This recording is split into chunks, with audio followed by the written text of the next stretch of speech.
comes.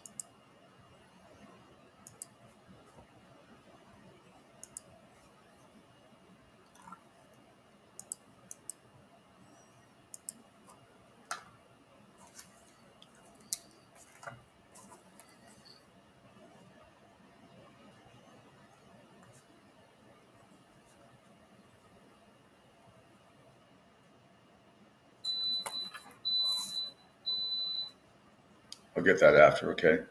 Yeah. No, that's okay. I can't eat during the.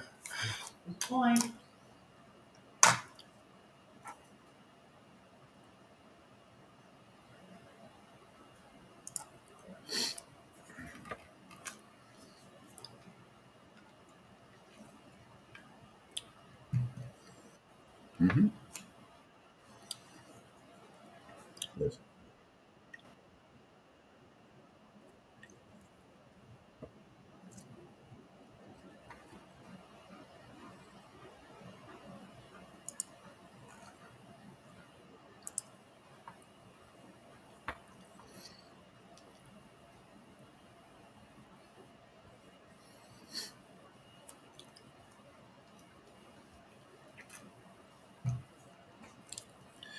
And a very good morning, everybody. Happy Friday. How are you today? Welcome to another edition of the Pete Sheppard Show. It's Friday, May 24th here. We are not live once again from the Naples Well Planning Studio, but we are live once again from Isola della Cucina, right here on the Riptide Media Network from my kitchen island, because still some maintenance going on at our main studios, but they will be done and finished by the time we get back in action after this program on Tuesday, because we'll be off for the holiday on Tuesday at 7 a.m. But worry not, because I have a monster show lined up for you today. There is so much to get to. I hope we get to all of it in the 3-hour time span that we have. Lots of great guests coming up today as well. Celtics win game 2 last night, 126 to 110 over the Indiana Pacers. An unbelievable game in the Stanley Cup last night in the Western Conference. I know most of you went to bed, and I fell asleep in overtime. And there was double overtime, and 32 seconds into the second overtime is when Connor McDavid lit the lamp again. And the Edmonton Oilers won game 1 last night of the Western Conference Finals 3-2 in Dallas over the Stars. Tyler Seguin was outstanding as well. A couple of goals after being down 2-0. But we'll get into all of that. So much to get to. Charles Barkley went off on Dan Patrick's show about the NBA being off of TNT. For those of you who haven't been following it, I'll update you on that story. He absolutely rips them to shreds, and I don't blame him. We have the police video that's been released in Louisville for Scotty Scheffler, his arrest. And even though technically it's supposed to go to trial, I can't see how it's ever going to make it to trial. Or if it does, he's not going anywhere close to any jail. It's absolutely ridiculous. There was we got Indy 500 and NASCAR preview. This is the biggest racing weekend of the year. I didn't forget about you guys. One of my guests today is great from up in New Hampshire. Bob Bardis is fantastic. There isn't anybody that he's in tune to NASCAR and to the Indy 500. The guy is a racing savant, plus he's an attorney and one hell of a nice guy. And he owns a radio station up there, a part owner of a radio station up in New England. Fantastic. Rick Horrell's going to join me as well. Didn't get on with him yesterday. He will be on with me today. Rick Horrell at 8:30 a.m. And he was at Valhalla last week. So I remember texting him last Friday about it, and we'll get his thoughts on the whole thing. Scotty Scheffler, by the way, tied for 79th in the tournament this week so far. So Rick Horrell at 8:30, Bob Bardis at 9:05, and at 9:30, the one and only Catherine Tappan from NHL Network, NHL on TNT, and NBC Sports. You see her on Saturday night sideline reporting for college football. She will join me at 9:30 a.m. And also joining me, I should say us, is the one and only executive producer, host extraordinaire, Angel Martinez for 3. Good morning, Angel. Good morning, Pete. Yeah, I wish it was for 3. What a game last night. I even, for the first time ever in my life, I put a retweet off of NBA for Boston, because what a run did they have in the second. Dear God. Well, it was 27-22. They were down. They were down 27-22, and then all they did was go on a 20-0 run, and that was pretty much it. And during that time, the Pacers missed 9 shots in a row and 4 turnovers. Celtics played smothering defense. As much as you can play smothering defense against the top scoring team in the league, where they average 123.3 points per game, it was a solid win by the Celtics. Jason Tatum decided to show up in the second half. In the first half, he was kind of standing around doing nothing. And I hate when I see that, because he only had 4 points. And it's not the points that bothered me, that he only had 4 in the first half. It just, I don't know, it seemed kind of out of it on both ends of the floor. But it didn't matter, because Jaylen Brown again, this is the type of team that they have. They don't need a one of their stars. First team NBA, by the way, didn't look like it in the first half last night. Jaylen Brown, who got snubbed, and there's no question, we'll hear from him. He used it for motivation at some point. He didn't make any of the top 3 All-NBA teams, which is ridiculous. He should have been in there. But anyway, he was just outstanding last night. For him, 40 points, 5 rebounds, and 2 assists. Again, Celtics down 27-22. They go on a 20-0 run. That was pretty much it. Tatum and White, by the way, Jason had 19 points in the second half. So he and Derek White finished with 23. Holiday was as usual. He is just so awesome and so, I think, incredibly underrated. He is just amazing, the two-way ball that he plays. 15 points and 10 assists last night. Siakam did have 28 for Indianapolis. And the big story with the Pacers, obviously, is Tyrese Halliburton, who re-injured or re-aggravated, whatever term you want to use, that hamstring injury that he suffered in the middle of the season this year. He's out, and I don't think he's going to be playing Game 3. I think he took a gamble last night by playing, and you heard we'll hear from Rick Carlisle, who said that pregame he was hurting. He's trying to play through it, and then I think he was guarding Tatum, and his foot kind of slipped a little bit, just moving laterally, kind of like I do when I'm in the shower, and then slipped and re-aggravated it. So I don't think he's going to be out. Certainly, Porzingis is. I believe he's going to miss Game 3 as well. Maybe be back for Game 4. But the good news for Indiana is they're going home to Gainbridge Fieldhouse, where they have not lost since March 18th. That is 11 in a row, including the postseason. But they may not have the best player. No. So it seems par for the course for the Celtics this year. For some reason, everybody they play, they lose, or either they don't have, or they lose their best player during. But the Celtics played better. I told you that game went almost exactly how I thought it would go. Where they won by, I said 12 to 15 points yesterday. They won by 16. Incredibly, 3 people on ESPN picked the Celtics last night. It was amazing. By the way, there's no reason to have 5 people. See, TNT does it perfectly. When they have Ernie Johnson, they have Shaq, they have Chuck, and they have, Kenny the Jet Smith. And everybody gets their piece of the way ESPN does it. It's so disappointing with 5 people. I don't need 5 of those bozos telling me what I already know. Does anybody watch that show? The TNT show is must-see TV. It's must. It's must-see. Pre-game, halftime, and post-game. It really is. I don't care if you're a fan of the teams or not. I don't even care if you're a fan of basketball or not. It's that good. And Chuck went off yesterday on Dan Patrick's show on NBA on TNT, them losing it. We'll get to that as well. But first, I did want to start with some highlights from the Celtics. And once again, Angel Martinez is going to have to play cuts for me, because just that's the only little glitch on this end. Can't get my sound to come through on your end. But that's okay, because the man right there, Angel Martinez, is fantastic. Okay.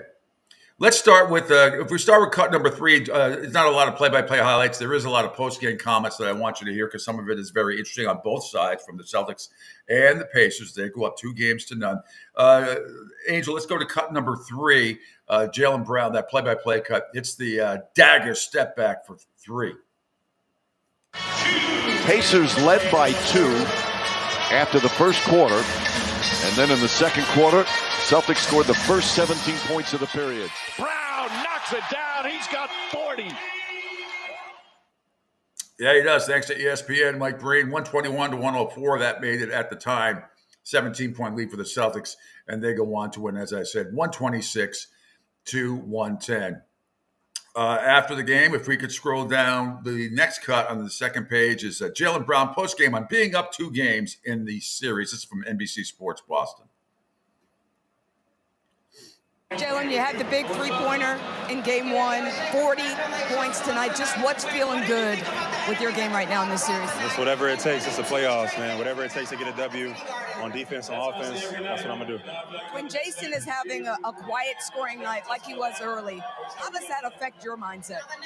It don't affect me at all. I just come out and play aggressive. Make sure I take advantage of every read and try to get my teammates going, but be aggressive every time I got it. You were talking to me earlier about intensity. What was different about the team's intensity level tonight that they just were not able to match this time? I think we adjusted a little bit better game 2, and I still think we could play a little bit better, so we're looking forward to doing that in game 3. Headed to Indy up 2-0. You've talked about staying even-keeled throughout the playoffs despite the ups and the downs. How do you do that going into games 3 and 4 and keep it rolling there? Just managing your emotions. That's it. That's what it's all about. We got to weather every storm, handle our adversity as best we can, and then come out and play Celtic basketball. Thank you, Jaylen. Good luck the rest of the way. I'll tell you how to manage your emotions. Yeah. Oh, man. Meanwhile, back at the top of this, cut number 2, Angel, if you may, Jason Tatum postgame on being up 2 games in the series. Cut number 2. I mean, winning is hard. Winning in the playoffs is tough. It never goes, I guess, how you expect it to. Each game is different in its own right. It did feel good to finally win a game 2, especially at home. So, but we understand that New York was up 2-0 and they ended up losing that series. So, far from relaxed, but you take a win whenever you get it. Yes, you do. Meanwhile, if we could scroll down again on the second page to Joe Mazzulla, Angel.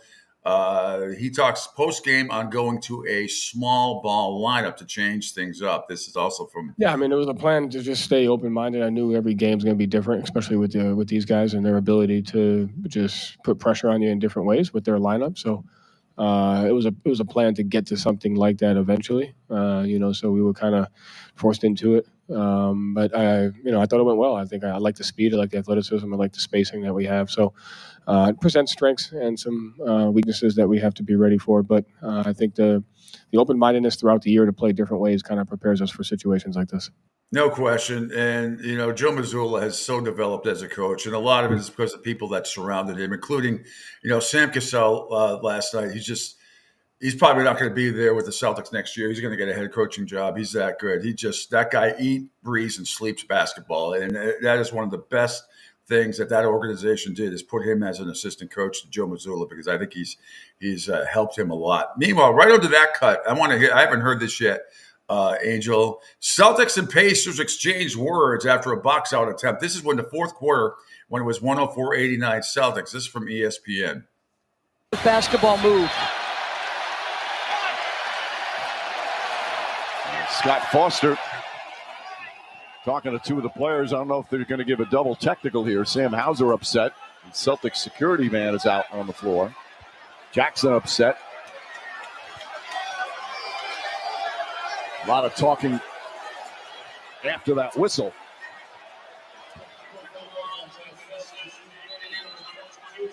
So, Jackson and Hauser double technicals. Well, they cancel each other out. No free throws off that. So this is on the previous play. And if you had told me, Mike, that coming into this game that we'd have a double technical. Yeah, I do remember hearing a pretty good F-bomb in there somewhere along the way last night. Came over to TV. It might have been that play. Anyway, meanwhile, right underneath that, let's go to right underneath that, Pascal Siakam post-game on the Celtics switching to the small ball lineup, Angel, from NBA TV. Obviously went small for a lot of this. Didn't have a center in there. Used O'Shea a lot. How did that kind of just change the dynamic, the degree to which they were just playing without a 5-man and just keeping their? I don't think it changed anything. I think obviously like they did a lot of things better than we did. We got to continue to attack and do the things that we do, but we just didn't do it well enough to win tonight. So we got to take that and, like I said, move on to the next. Move on. Got to move on. All right. After that, down, Rick Carlisle looking ahead to Game 3 knows that the Gainbridge Fieldhouse is going to be rocking. Coach, you haven't lost in Gainbridge Fieldhouse since March. How will going home be a good reset for this team and have confidence that you can get 2 wins at home? Well, in the New York series, we were down 0-2 and came home and were able to win Game 3 and then, move along and do what we wanted to do. For us right now, we've got to concentrate on getting back as quickly as we can tonight and preparing ourselves for our best possible effort on Saturday night. And I know that our building will be as loud and live as it's ever been. It's race weekend and everything else going on. And so we've got to take advantage of that. It doesn't guarantee anything, but it will be a better environment for us than playing here for sure. What's that traffic going to be like this weekend? You got the Indy 500, a whole bunch of other stuff going on, and then the Pacers are playing the Celtics at night, Saturday night in Game 3 at 8:30. Wow. Yeah. I would not want to be driving downtown over there this weekend. It's going to be jammed up. We were there for the TBL draft last winter, and even in February, it's pretty nuts over there as far as the traffic nearby Indianapolis. So yeah, I can only imagine race day, and then you got the fans going into the race, coming out of the race, and then the fans going into Cambridge. Yeah, it's going to be absolute lunacy. Meanwhile, let's play the other cut from Rick Carlisle, if we may, on being on the wrong end of the stat sheet last night. Runs that got away from you guys in this one? Well, the bottom of the stat sheet's ugly. It's, we lost the rebounds. The second chance points were a big factor. And turnovers once again were a big problem. And so, we got to do better in those areas. Yeah. Free throws yesterday, Celtics were 17 out of 20. The Pacers were 11 out of 16. Pacers were 11 of 29 from 3. Celtics were 15 of 37. They're just about unbeatable when they make 15 or more threes, and they're 6-0 in the postseason this year when they do. But I think the biggest story of the game is not the Celtics winning at home, but this last cut, Angel, with Tyrese Halliburton getting hurt in the third quarter. Well, here's the play that has Halliburton out of the game and back in the locker room. Watch this left leg from Tyrese Halliburton. Right there, you see the grimace, unable to recover, and shortly thereafter didn't come back in. Yeah, and that's an aggravated hamstring injury again, and it looks like he's not going to be able to play tomorrow night when Indianapolis returns home. And maybe he's back for game 4, which would be on Monday, I believe. But, still think Porzingis is still out for the Celtics as well. Doesn't look like he might be back in for it. I'm pretty sure, I'm almost positive he's not playing tomorrow night. So Celtics win 126-110. I do want to, Angel, if you may, on my Twitter feed, I want to let you hear, as long as we're talking NBA tonight, well, first, scroll down, Stephen A, Boohoo. It's under the awful announcing thing. If we could show and play Stephen A. Stephen A's tired. Stephen A's tired. And he's rooting for a Celtics sweep for his own selfish reasons, which I don't mind. But Angel's punching that up tonight in the NBA. Dallas is at Minnesota, game 2, with the Mavericks leading that series 1-0. Okay, get your tissues ready. Here's Stephen A. last night, pregame, He's a little tired. He's a little It would weird. surprise me if this is not a 20-point game. You've been my partner for years at this network. You ain't never heard me say what I'm about to say. Uh-oh. I ain't rooting for no damn long series. I need some time off. No. I need some time. I need some time. Maybe the Celtics are It's going to be a long series, but I ain't rooting for it. The energy is not. All right, Steve. Just then go. Yeah. Go. You know? Does that mean you're going to pack it in, or are you upset that you're not? I mean, I don't know. You're going to be in Indianapolis. I'm sure we'll be in Indianapolis on Saturday night walking in. That stuff where and I don't. People are like, Stephen A. walked in Game 7 to Madison Square Garden like he was a player. Look, the media entrance is a media entrance. ABC didn't have to show up. Remember, ABC is affiliated with ESPN. It's the same company. So that is. I don't blame Stephen A. for that. That was done on purpose. That was done on purpose by people that he works for. So it was just silly. It's just freaking silliness. It just made a fool out of himself, I thought. Just dumb. Meanwhile, sticking with the NBA, in case a lot of you don't know, the NBA is going to be leaving TNT and headed over to NBC.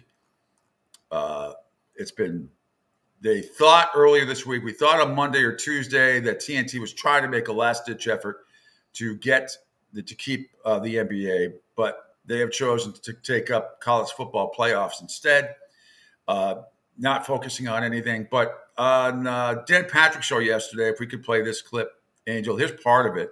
Here's Charles Barkley talking about some alternatives, and then I'm going to play the other clip. Talk to the guys about everybody signing with my production company, because I have my own production company, and I would love to do that if we lose it, but I have definitely actually somebody suggested that to me, to be honest with you, on the internet. So why don't Charles Barkley sign these 4 guys total, his production company, and sell it? I'm like, that's a great idea. Yeah. But like I say, we're just sitting back waiting on these people to figure out what they're going to do. My 2 favorite wines are Ingle Nook and Opus.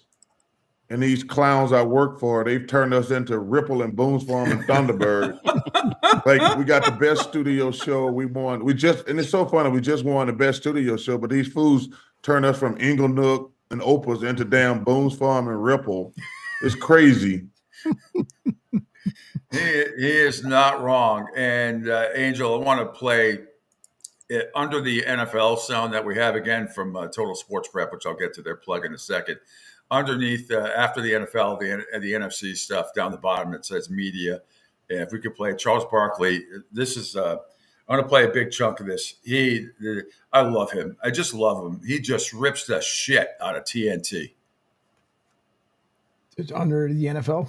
No. It's under that. You go to media. Charles Barkley rips into TNT and his bosses. There we go. See it? Yep. How's morale, Charles? Well, 2 things, Dan. Number 1, Mercedes is a great car, okay? But don't buy it if you can't afford it. Let's get that out the way. All right? Only get a Mercedes. Mercedes is an amazing car. I've had a few in my life. Don't buy it unless you can afford it. Stop trying to impress other people. Morale sucks, plain and simple. I just feel so bad for the people I work with, Dan. These people have families, and I just really feel bad for them right now. These people I work with, they've screwed this thing up clearly. And we don't have zero idea what's going to happen. I don't feel good, I'm not going to lie, especially when they came out yesterday and said we bought college football. I was like, well, damn, they could have used that money to buy the NBA. Yeah, it says TNT Sports added college football playoff games in a 5-year deal, their licensing deal with ESPN.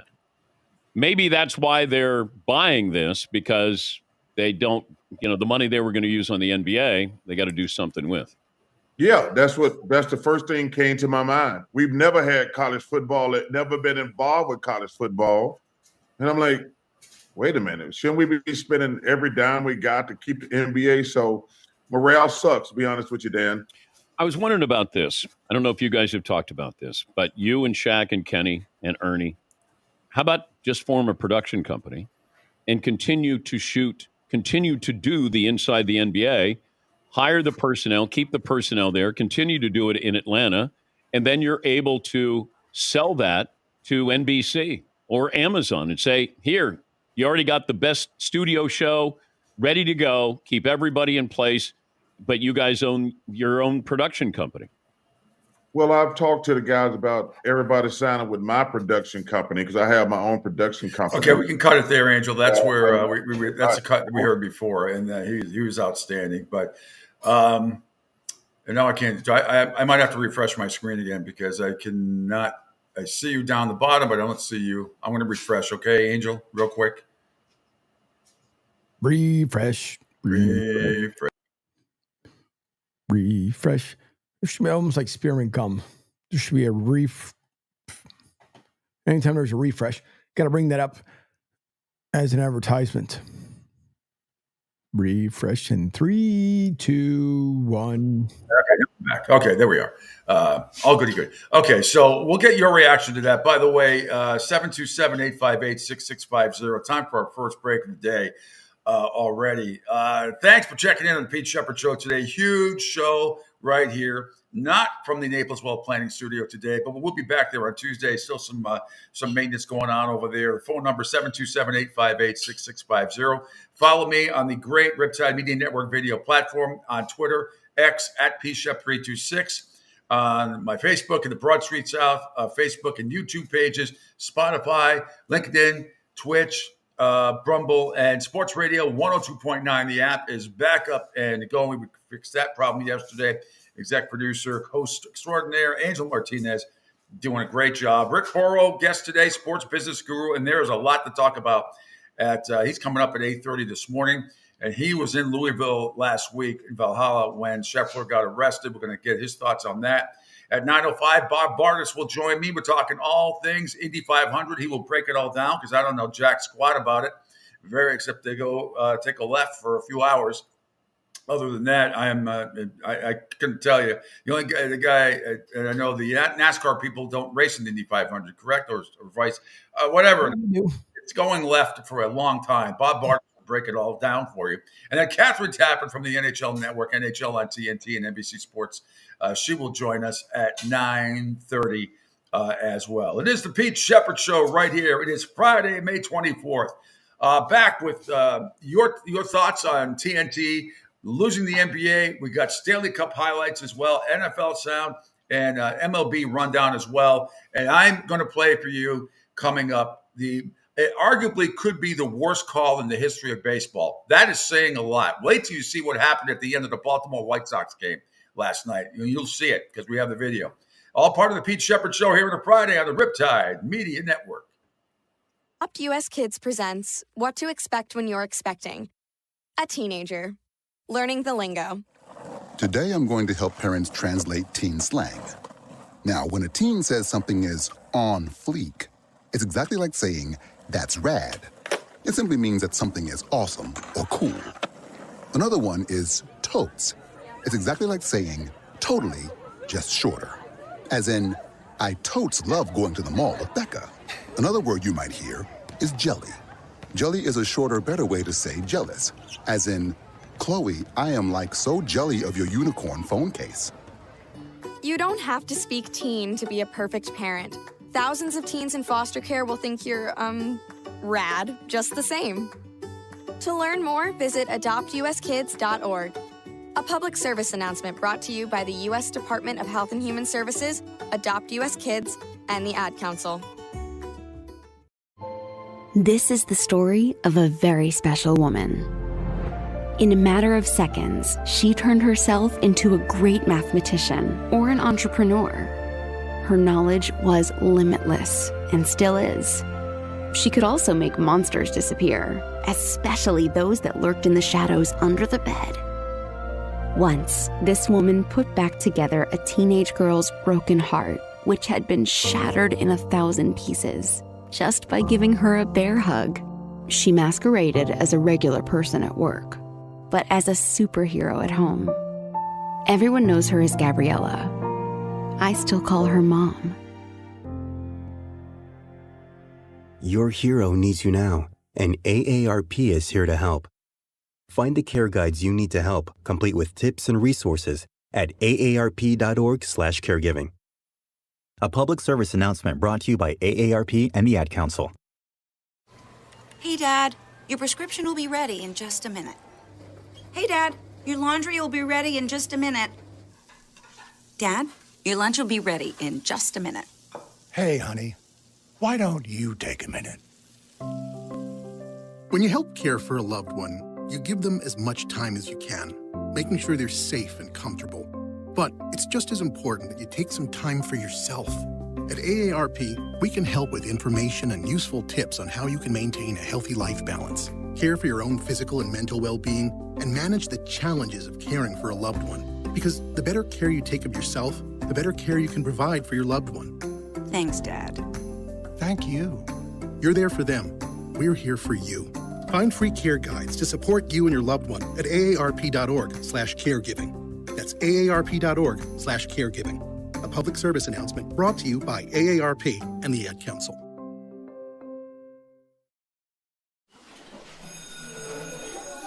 All right, class. Let's hear what everyone did this weekend. Jill? Well, I raised my older sister to a big oak tree. It was at least 100 years old. My mom said I must have set a record or something. And then we went down by a stream and perched up on this huge rock and saw all of these little minnows swimming around way below us. And then I rescued my little brother from an evil slug king who was guarding him at the bush fortress. And my sister and I brought him back to our super twig fort for safety. And then we all laid out and told stories until it got dark. And the Big Dipper led us all the way home. Wow. Awesome. Where were you, Jill? Yeah. We went to the forest. It's not that far away. Anyone want to come this weekend? Ask your parents to take you and your friends to the forest this week and find the fun, adventurous you. It's closer than you think. Check out discovertheforest.org. Brought to you by the U.S. Forest Service and the Ad Council.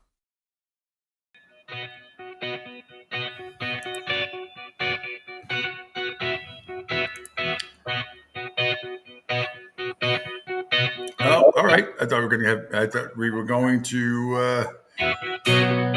Oh, okay, Angel, because I can't play any music from here. So that's another one of your duties today. As if you're not doing enough, come back. And once again, I'm going to have to refresh because you're not up on the screen again. Okay, go ahead. I can't see you under my live preview screen. So I got to refresh again. Hang on. Process.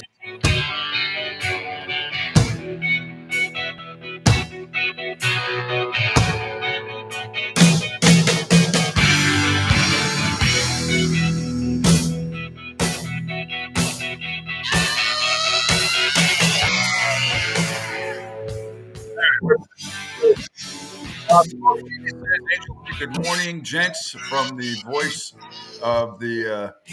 I can't. It's too small, Fred. I can't read it.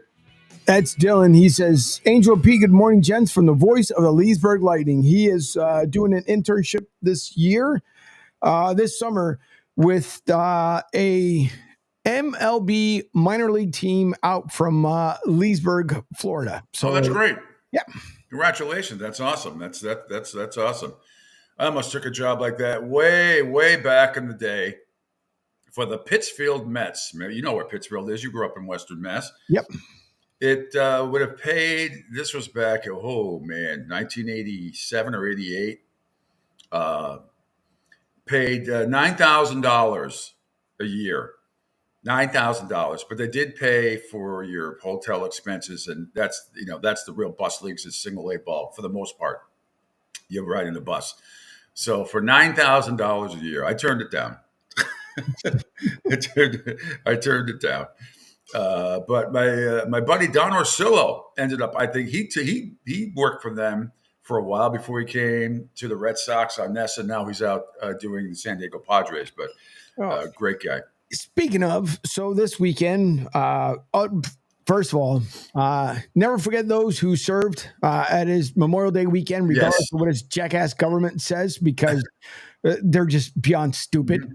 But never forget those who served, those who passed away for this great nation, to keep it free the way it's always been, the way it will always remain, number one. And then the other thing as well is tomorrow night for the kind of like the first time I'm going to do, since everybody watched, and I appreciate everybody who watched the stream the first time for the Orlando Predators.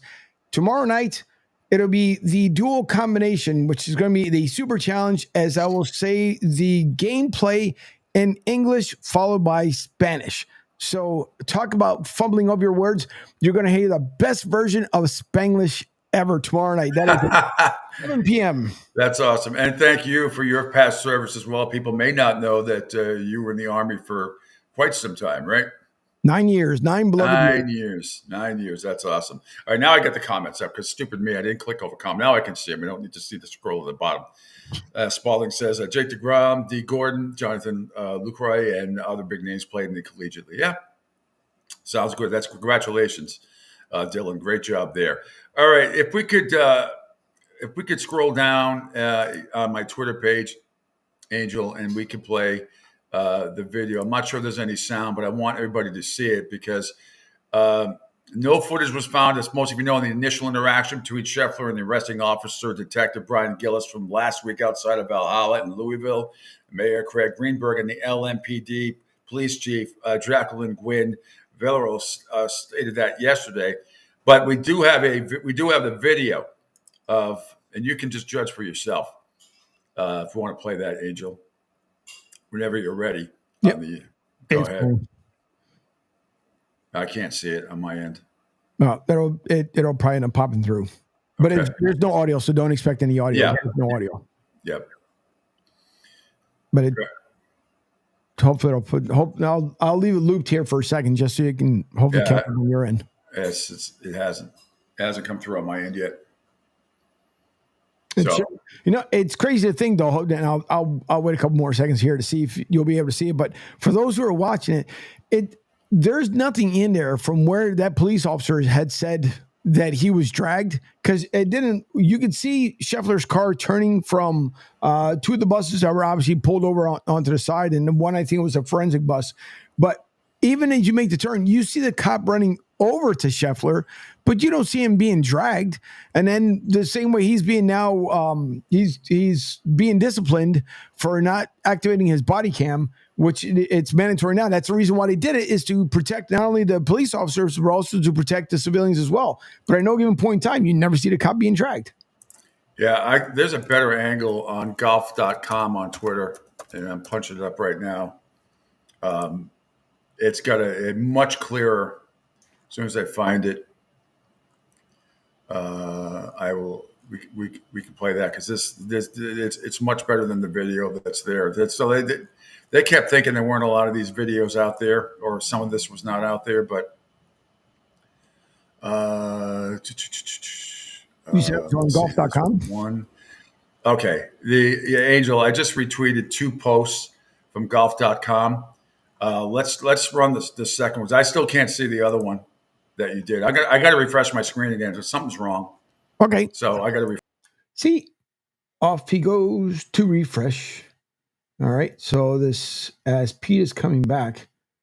Oh, you know what? I am going to choose this other one he just showed, and then hopefully he'll be able to see it as soon as he pops back in. Okay, I'm back. So there's another video. I just tweeted it out. There's 2 videos, but I want to get the one you can see it as a close-up one. LMPD video on Scotty Scheffler's arrest. It's a much clearer view of what happened. All right. Can you see the video this time? Nope. All I see is on the bottom screen is the old video. The old one? I don't know. There's 2 videos. It's the one. It's got to be a close. I just tweeted out 2 videos. The one. Not the Dylan one, the one it's got from golf.com that's underneath it. That's the one I want. Yeah, the one I have up on the screen now. If you can't see it, I guess I'll try refreshing on my end. I can't see it. All right, let me refresh on my end. Give me a second. Yep, sure. You have to see this. You have to see this. And according to, and I know inside the police department, all right. Let's see. Okay. Hang on. Let me share the screen here again. Yep. Dun-dun-dun. Okay. But that's not the one. That's not from golf.com. That was the one below that. The one below that. Below it, down. Yeah, there's two of them. So the original one that we have the live show, if you can see up there on the screen. Oh, the Then one. Okay, that one right there. Golf. The one that maybe you have. Maybe it's just me. I can't. Golf.com right there. That's the close up of it. Okay, that's it. That's the one. Right. Thank you. That's the one. You can faintly see. You saw the brake light coming around. Yeah, that's his car going in, and then you see the cop smack the window, and that's Scotty Sheppard up and to the right. That's his vehicle, a marked PGA vehicle. And now officer reaches in. You could see it. Now remember, this guy was only there to cover the unfortunate fatality, traffic accident. He was not there covering the golf event. For some reason, he figured he had to get involved in this. And the one thing I don't understand is we're watching. First of all, the cop smashed his window out, and the other thing is too is where Scotty's turning into is to the actual course. Yeah. So it's not even he's not impeding the investigation because it was the people from ESPN, the folks that were out there, they were saying it's in front of him. Now the buses got stopped that we could see obviously with the hazard lights on, but some of those buses were supposed to continue to the other end of the course. Mm-hmm. So where he was going into. Supposedly was obviously where the players were let into because everybody else was going out to the main gate. So that to me, that whole thing just stinks. Yeah, and again, there's no dragging of anybody. Nope, not at all. He smacked his window. He stuck his hand in. So I mean, you can see it. Well, and thanks, Angel. Great job with that. But it's there's no dragging that at least from that video that we saw. That's probably the closest video we've seen so far. So the bottom line is he was charged with second-degree assault of a police officer, third-degree criminal mischief, reckless driving, and disregarding traffic signals from an officer. Good God. Overkill. According to the chief, Detective Gillis did have an encounter, as we know, with Mr. Scotty Sheppard. By the way, he didn't know who he was. Detroit Detective Gillis should have turned on his body-worn camera, but he did not. His failure to do so is a violation of the LMPD policy. Detective Gillis did not have his body-worn camera operationally ready as required by our policy. He was performing law enforcement actions as defined in our policy. Detective Gillis was counseled by his supervisor. We understand the seriousness of the failure to capture this interaction, which is why our officer has received corrective action for this policy violation. So, bananas and BS. Yeah. Detective Gillis in a statement yesterday said, quote, while directing traffic in front of Gate 1, the PGA personnel stopped a bus, as you just pointed out, Angel, from entering Gate 1. I oversaw a vehicle traveling in the opposing lanes coming at me. I stopped the driver, advising he could not proceed because of the bus. He demanded to be led in and proceeded forward against my directions. I was dragged, knocked down by the driver. I then proceeded to arrest the driver. Of course, now we didn't see that in the video. Nope. Hours after the arrest, Sheppard went on to shoot a second round 66, as most of you know, on Friday, before falling off the pace on Saturday. And while the legal process plays out in Louisville, he's in his home state this week, Texas, in the Charles Schwab Challenge at the Colonial, which he tied for 79th after yesterday's round. His arraignment originally scheduled for early this week was pushed back to June 3rd, which is in 9 days, following a successful motion from his defense attorney, Stephen Romines. Quote, he didn't do anything wrong. Romines told the media after Thursday's press conference, we will go to trial or this case will be dismissed. We have no interest in settling the case. The fact that the officer didn't put his camera on, his body camera on, I don't know if that's immediate grounds for dismissal, but certainly it's not going to help. And if the Louisville police are smart, this will get dropped immediately. Yep. The officer will be disciplined, whatever. I don't want to see anybody not be able to take care of their family or anything like that, but that's absolutely, it's just so freaking silly. And when we talked to Rick Horrow next hour, who's also an attorney, at 8:30, he was there. I can't wait to get his thoughts if he thinks this will be if it goes to trial, it's going to be a quick trial because it has to be. I can't see it not being dismissed. No, it shouldn't go in the first place because again, in the video you can see the taillight of Scotty Scheffler passing by the bus, and it's going by slow, and it's not like he barreled through there. Yeah, exactly.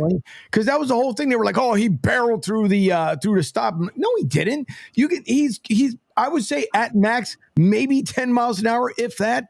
But you can tell he's still going slow around because the cop catches up to him, which if he was going 15, the cop's not catching up to him. I'm sorry. I think he was going 15. I think he was going 5. I don't even think he was going 10. I mean, he was putting along. I mean, it's ridiculous.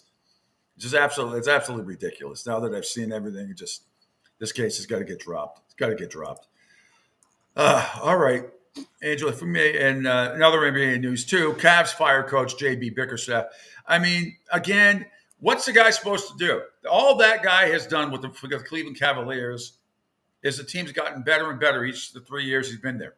Yep. I don't know. And then you lost. You had 3 of your stars not being able to play for some of that series. Donovan Mitchell at the end. What are you supposed to do? This thing. These owners just are fire happy now. There's no room for development anymore. It's crazy. But it keeps changing. That's what, the third coaching change in 5 years for the Cavaliers. I mean, how many more do you have to go? And by the way, I threw this out there last night. Pardon me, as Pete and I were kind of going back and forth throughout the game, was call it again. I know someone said that LeBron was there during the playoff games. Now, Bronny, and just in my opinion, and I know there's people going to come as haters.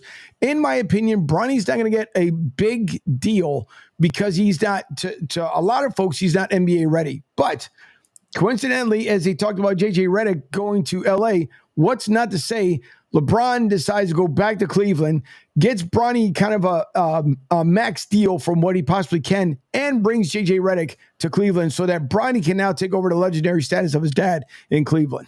Yeah, I mean, there's something to that. I mean, it's not – he can only get so much as a rookie. I mean, he can only get so much pay on the salary cap as a rookie.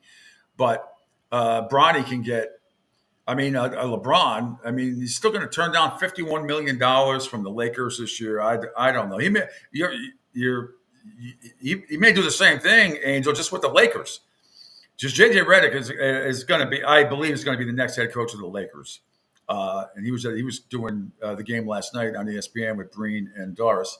And so what's to say he can't do the same thing? Why should he leave LA? He can do the same thing. If he brings JJ Redick into LA, there you go. But yeah, if that doesn't work out, he could probably do the same thing in Cleveland. I'd have to see what salary cap space is available in Cleveland, but why not just stay where he's comfortable in Los Angeles? You're going to get your coach who you do your podcast with every day, JJ Redick, and then you find a way to bring Bronny, even if it's just for exhibition season. I don't know. I don't know. But all I know is that Bronny is not ready for the NBA yet, and there's still a chance he may go back to play college ball somewhere. It won't be at USC, though. No, it won't be at USC. I just think he should have stayed. I mean, it's not killing you for one more year to stay in college so you can get your skills up a lot better to be a better player. You're never going to be your dad. I don't care. LeBron can breed 15 young men. It's not going to happen. And God bless him and his wife because they're doing everything right they possibly can for their kids. I will never take that away from them. LeBron still gets heavily involved with Cleveland, but it's just, you are never going to be dad, no matter how good your game is. I know the other son's supposed to be a lot better than Bronny. You're never going to, there's one LeBron, just like there's one Tom Brady, just like there's one Candace Parker. You're just not going to be able to do the same thing that mom and dad did. Nope, ain't going to happen. Is not going to happen. All right, let's do a little Stanley Cup highlights from playoff highlights from last night. Edmonton's thrilling overtime win over Dallas, a double overtime win. And that's under the baseball cuts. So you have to scroll down a little bit, Angel. And I'm trying to find, let's see. Let's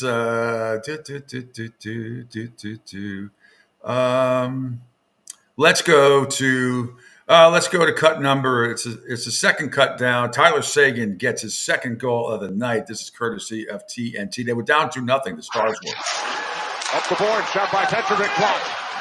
Vogel getting in front of Adekemp. Puck comes in front, score! Seguin ties it! His second of the game with 3:23 remaining. And a couple of them never got to the net. There's one, blocked. Now this one by Robertson. It's blocked, but it goes right to Tyler Seguin, and he's got himself an absolutely wide open net to the right of Stuart Skinner. I don't even know if this initial shot was going on net, and Nurse decided to get his skate. Yeah, that tied the game at 2. And then in overtime, if we could play cut number 1, wow, what a save, Oettinger, keeping McDavid out. This is in the first overtime. Hyman spins, shoots, rebound, Connor McDavid, robbed! How did that not go in? Jake Oettinger. Oh my goodness. I want to tell you, the patience that McDavid showed here on the wraparound, didn't panic and even pulled it further to try to get it around Oettinger. And watch Oettinger at the end of this. He's somehow able to keep that pad or that stick there, and then he just stares McDavid down afterwards. As I said, the instinct for McDavid is to just shovel it quickly. Yeah, and then in double overtime we go. The game obviously knotted at 2, and let's go to cut number 4. Connor McDavid scores the game winner 32 seconds into the second OT. Johnston unable to get a shot away, and here come the Oilers. Nugent Hopkins will roll it down, working against the steady Tanev. Oh, it's in, it scores! It's over! 32 seconds in, redirected from the slot. By himself earlier, a broken play here that creates, look at the pile up back. You got 2 Dallas Stars, so they're late getting back into the zone. Ryan Nugent-Hopkins does a great job of keeping this alive. You could see Kelly Sutherland wave off as Nugent-Hopkins chipped it along the board. Yeah, and I guess it's incredible justice that he scored that goal, because he got a double minor in the first overtime. It's kind of incidental, but nevertheless, it drew blood with Duchesne, Matt Duchesne. They were skating away from the center circle by each other, and then won the faceoff and hit him in the face with a stick. So they had a double minor, and the Edmonton PK unit bailed him out in that one, because I thought for sure that the Stars would win it right there and then, but they did not. Great penalty killing unit and great goaltending as well. But the Edmonton wins the game in overtime by a score of 3-2. After the game, if we could scroll down that last, let's right after that cut, let's hear from Connor McDavid when asked what it was like watching from the penalty box after that high sticking penalty. I see. It's right below the overtime cut. It's right below his goal. The cut right after that. Tyler Seguin? No. Connor McDavid. It's Connor McDavid. When it's right, you see the cut where the one that you just played. It's right underneath that. The next cut. Connor McDavid asked what it was like watching from the penalty box from that double minor I just described. That happened. What was it like sitting in the box while that penalty was being killed? And obviously, you went to thank the guys after I saw it. Long, really long, really long. Miserable. I hated every second of it, but the guys did an amazing job. Truthfully, the penalty kill has just been amazing. And to step in there, 4 minutes against a good power play, can't give those guys enough credit. No, and then let's play the next cut as well. This is Connor McDavid with the NHL on TNT crew after he netted the double overtime game winner. I do have to ask you, given the opportunity you had in overtime and the big save by Oettinger, how difficult was going into the locker room before that second OT? How do you reset? What was said? Did you speak up? Yeah, apologies to everyone for keeping everyone up a little bit longer, but should have gone in. Has to go in.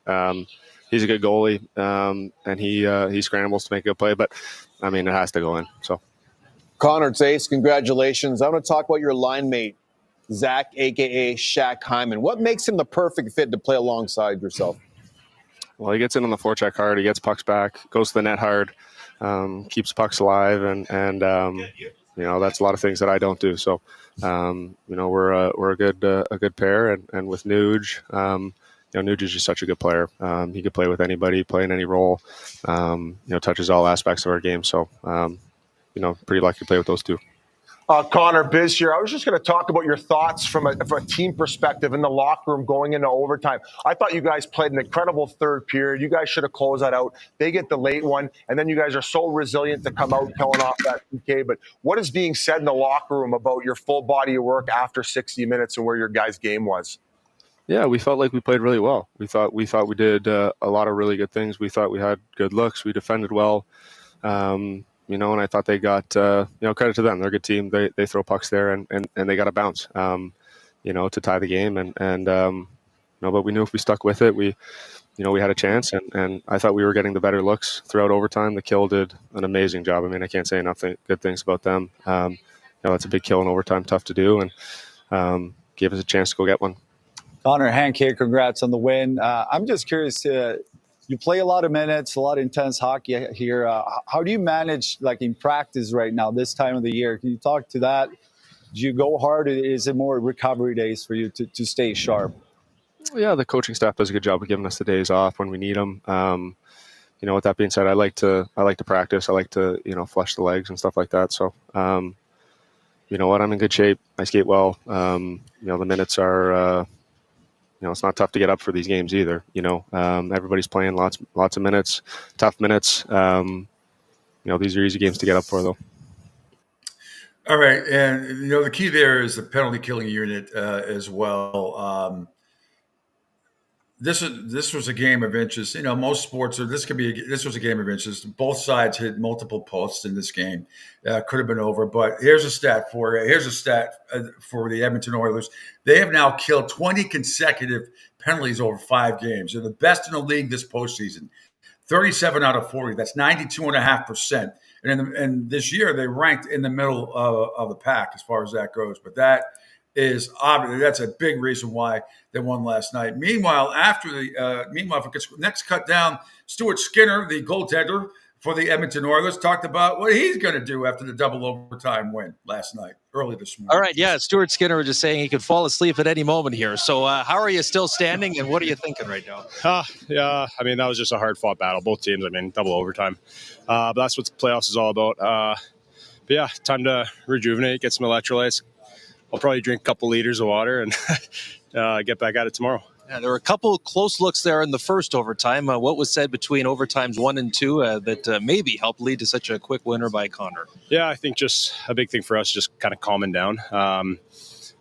It was massive getting that PK done. 4 minutes for them. I mean, I don't think they got a power play goal tonight, so that was just a big effort from those guys, and just using that momentum carrying on into the second overtime.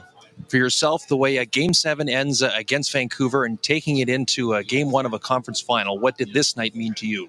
I mean, it felt amazing. Really enjoyed the whole game. All in all, the guys battled hard. Being able, obviously, to get that win a few days ago was obviously really good, and just bringing that momentum into today. And just so happy we got the win tonight. All right, and then finally, last cut in between periods, Wayne Gretzky, the great one, talked about his eating habits. This actually is during the overtime intermission. This is something new. At this point in the locker room, when you're getting set, double overtime, what was Wayne eating? I got to lean in for this one. Well, usually all they had was pizza around, or maybe sandwiches. There wasn't a whole lot. The guys talk about the 5 overtime periods, Pittsburgh, Philadelphia. They ran out of food in the arena, and the guys were just dying because they played 8 periods, right? But yeah, you get anything you can that just kind of quench your appetite, And those days we used to cut oranges, and there was a little bit of everything. Were you eating the oranges, or did you? Not really. No? I'd rather have the pizza. Yeah. I can't imagine you have pizza after the game, one thing, but talking during intermission, wouldn't that would make you want to puke? I mean, oranges, yes, that kind of stuff, yeah. Yeah, pizza seems kind of heavy though. I'll tell you, and back in the day when USA actually had the NHL, a lot of post game. If you didn't have your local station that carried, the Flyers or the Bruins and whatever, it wasn't Nesson or whatever. Sports Channel in Philadelphia, whatever is MSG Network. So USA used to carry all the games. And Al Troutwig was hysterical. Al Troutwig was kind of like the original Charles Barkley back then. as far as intermission stuff. He'd go outside to the parking lot, and if it was snowing, he'd help de-ice somebody's car and stuff like that. And Dan Kelly, legendary broadcaster, no longer with us for the St. Louis Blues, but he was the voice. He was like to hockey what oh my God, why am I having a great brain cramp? What's his name for the Dodgers who passed away? Oh, good Lord. Why am I having a brain cramp? Why am I having a brain cramp? Why am I having a brain cramp right now? But you know what I'm talking about. Legendary. No. Yeah, yes, Vince Scully. Dan Kelly was the Vince Scully of the NHL. So he was legendary in some of his calls. So one day they go to the Islanders playing. Ironically, the Islanders once. Actually, you know what? It was nice. Yeah, it wasn't against the Flyers. No, it was against Edmonton in the finals. I think it was whenever the Islanders were on their 4 Stanley Cup run in the from 79 to 82, whatever it was. They cut to the locker room, right? The Islanders locker room, and there's Mike Bossy, the great Mike Bossy. I think he was smoking not 1 but 2 cigarettes at the same time. We were living for somebody, and he's doing an interview. He's smoking in the locker room, and I was just like, "Oh my God!" So what some of these guys do. Anyway, that's a lot of alliteration and blathering by me to come to that. But that's that's what can happen in locker rooms sometimes. That was hysterical. I mean, I could never see that today. But they had to cut to the locker room. This is Mike Bossy for the Islanders smoking a cigarette in between periods, not after the game, but in between periods. All right, we're a little late. Quick break. When we come back, got some NFL and baseball news. We'll do an MLB rundown for you, and then we'll have some NFL news before Rick Horrow gets to us at the bottom of the hour. Sports business guru. There's a lot to talk about, and also Bill Spiros, our buddy, had an amazing story yesterday. You are not going to believe, Angel, what is going on in Massachusetts. What a senator proposed up there as far as gambling goes. It's going to make you throw up. We'll get to all of that as well. It is the Pete Sheppard Show here live today from Isola della Cucina, which is my kitchen island here in beautiful Fort Myers, Florida. We'll be back at the Naples Well Planning Studio on Tuesday. When we come back, baseball, football, and gambling issues in Massachusetts, maybe. All part of the Pete Sheppard Show coming up right here on the Riptide Media Network. To some people, the sound of a baby babbling doesn't mean much. But that's not necessarily true. By 6 months, they're combining vowels and consonants. By 9 months, they're trying out different kinds of sounds. And by 12 months, their babbling is beginning to take on some meaning. Especially if there's no babbling at all. Little to no babbling by 12 months or later is just one of the possible signs of autism in children. Early screening and intervention can make a lifetime of difference and unlock a world of possibilities. Take the first step at autismspeaks.org. A public service announcement brought to you by Autism Speaks and the Ad Council. The following is made possible by Dad. Why was the basketball court all wet? Because the players kept dribbling all over it. The dad joke. Corny, grown-worthy, but also one of the simplest ways to share a moment with your kids. Why do you have to be careful when it's raining cats and dogs? Because you might step in a poodle. And kids that spend more time with their dads grow up to be smarter, more successful. Can I tell you a cat joke? Just kidding. And with any luck, funnier adults. Why didn't the skeleton go to the dance? Because he didn't have any body to go with. Dad jokes rule.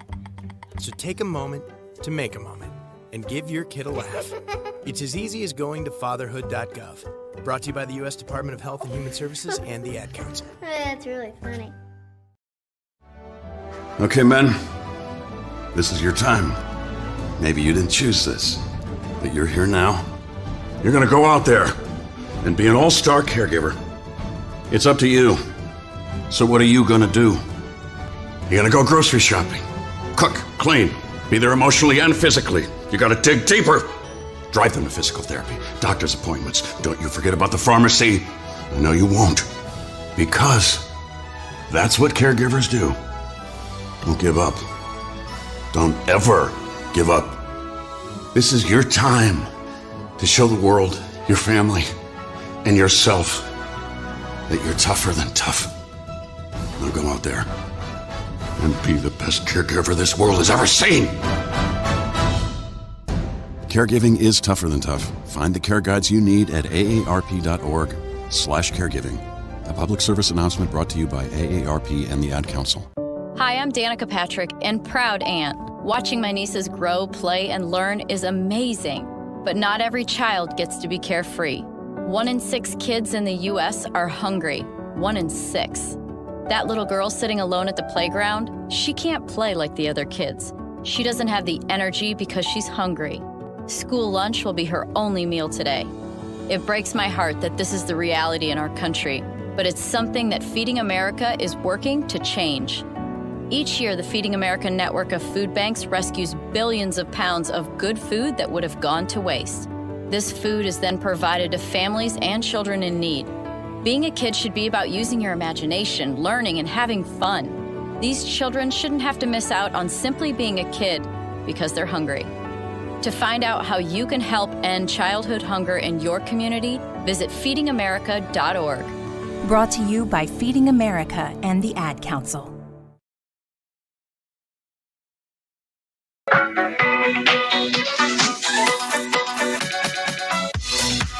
All right, back here. It's hour number 2 of the Pete Sheppard Show here on the Riptide Media Network. We are not live at the Naples Wealth Planning studio today. More renovations. We will be ready back there on Tuesday. And Angel, I got to refresh my screen again because I can't see you.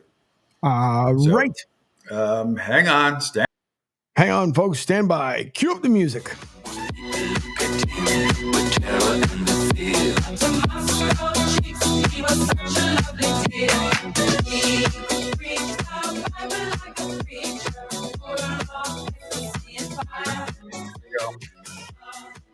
There you go. You're back.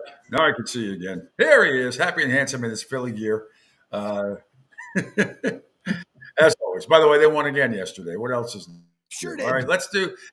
Here's the Pete Sheppard Show here on the Riptide Media Network. You can follow us on the great video platform that we have on this network at Twitter X at PShep326, my Facebook and Broad Street South pages as well, Facebook pages and YouTube pages, Spotify, LinkedIn, Twitch, Rumble, and Sports Radio 102.9. Executive producer extraordinary Angel Martinez on the other side and host as well. And Martinez and Company coming back this coming Monday, Angel, 10 to noon right after this show. Or Tuesday, 1 or 2. It's Memorial Day weekend. Tuesday, yes. Long holiday weekend, yes. So that's exciting. The phone number here, 727-858-6650 is the number to call or text the show. Let me just get the comments back up there again. There we go. All right, let's do what before we do the Major League Baseball rundown. In case you didn't see it yesterday, an amazing moment in the NCAA and its 5 power conferences have agreed to allow to directly pay players for the first time in a 100-plus year history of college sports. So the NCAA and its leagues moving forward with the multi-billion-dollar agreement to settle the 3 pending federal antitrust cases. The NCAA would pay more than $2.7 billion in damages over 10 years to past and current athletes. Sources said the parties also have agreed to a revenue-sharing plan allowing each school to share up to roughly $20 million per year with its athletes. Unbelievable. Long overdue, by the way. Long overdue. But this is what happens when they were not ready for nil. They simply were not ready. Nope. All right, let's start with a Major League Baseball rundown, if we may. And Angel, I'm going to ask you to we'll do the highlights here. Baltimore and the White Sox, a very high-scoring game. And I'm just going to ask you. I'm gonna forget the highlights. I want you to go to Twitter, if possible. Go to my Twitter page and scroll down again to the play. Yeah, the where is it? It's yes, awful announcing and John Schriffrin. And don't play it yet. I want to set up the cut. What happened? This might be the worst call. It's got to be in the top 3 worst calls in the history of any sport. Absolutely horrible. So in the game, Baltimore won the game 8-6. Jorge Mateo hit a 3-run homer, a blast in the top of the 4th that gave the Orioles a 5-2 lead. Anthony Santander had a solo shot as well that tied the game at 2 earlier. But at the end of the game, and you have to really see this, and I apologize, you'll hear the sound on the app as well on Sports Radio 102.9. But when you see how this game ended, you're not going to believe it. I have never seen anything like it. This is one of the most pathetic things I've ever seen in sports. Okay, Angel, let's have that. It's John Sheppard with the call. Benintendi pops it up on the infield. And Henderson will make the catch. They called infield fly rule. No, they called interference. They're calling him out. I believe they're calling a game over. Wait a minute. They're calling game over. They're saying Andrew Vaughn interfered with Henderson at short. So they're calling Vaughn out. Let's take a look at this, Steve. Well, Andrew did not do anything intentionally to deal at all with Henderson because he never saw him. Look, he doesn't know where Henderson is. Henderson's in back of him. And he's just going back to the bag. And he chooses to go around him. You got to go back to the bag. No, they can't end the game like this. Well, it's an infield fly rule, and no way. This would be an unbelievable ending. Adrian Johnson, as the crew chief, you got to take over here. That cannot be how this game ends. It's unbelievable. They called infield fly rule, and then they called Andrew Vaughn out at second for obstructing Henderson at short. But that's a terrible call. Andrew had no idea where he was, and Henderson went around him. He didn't interfere. He made the catch. It was an automatic out anyway. This is a horrible ending to this We've game. seen some bad calls this season. That is one of the worst calls I have ever seen. That is terrible. Pedro is still talking to the crew chief, Adrian Johnson, because this just doesn't even make sense. Vaughn is walking back to the bag with his back to the fielder. And they end the game like this? Come on. What is this nonsense? Take a look at Andrew and take a look at what Henderson did. He had plenty of time to get to the ball. He didn't interfere with his ability to catch it. Andrew doesn't see him. Henderson just goes around, and then they call game over. Wow. That is...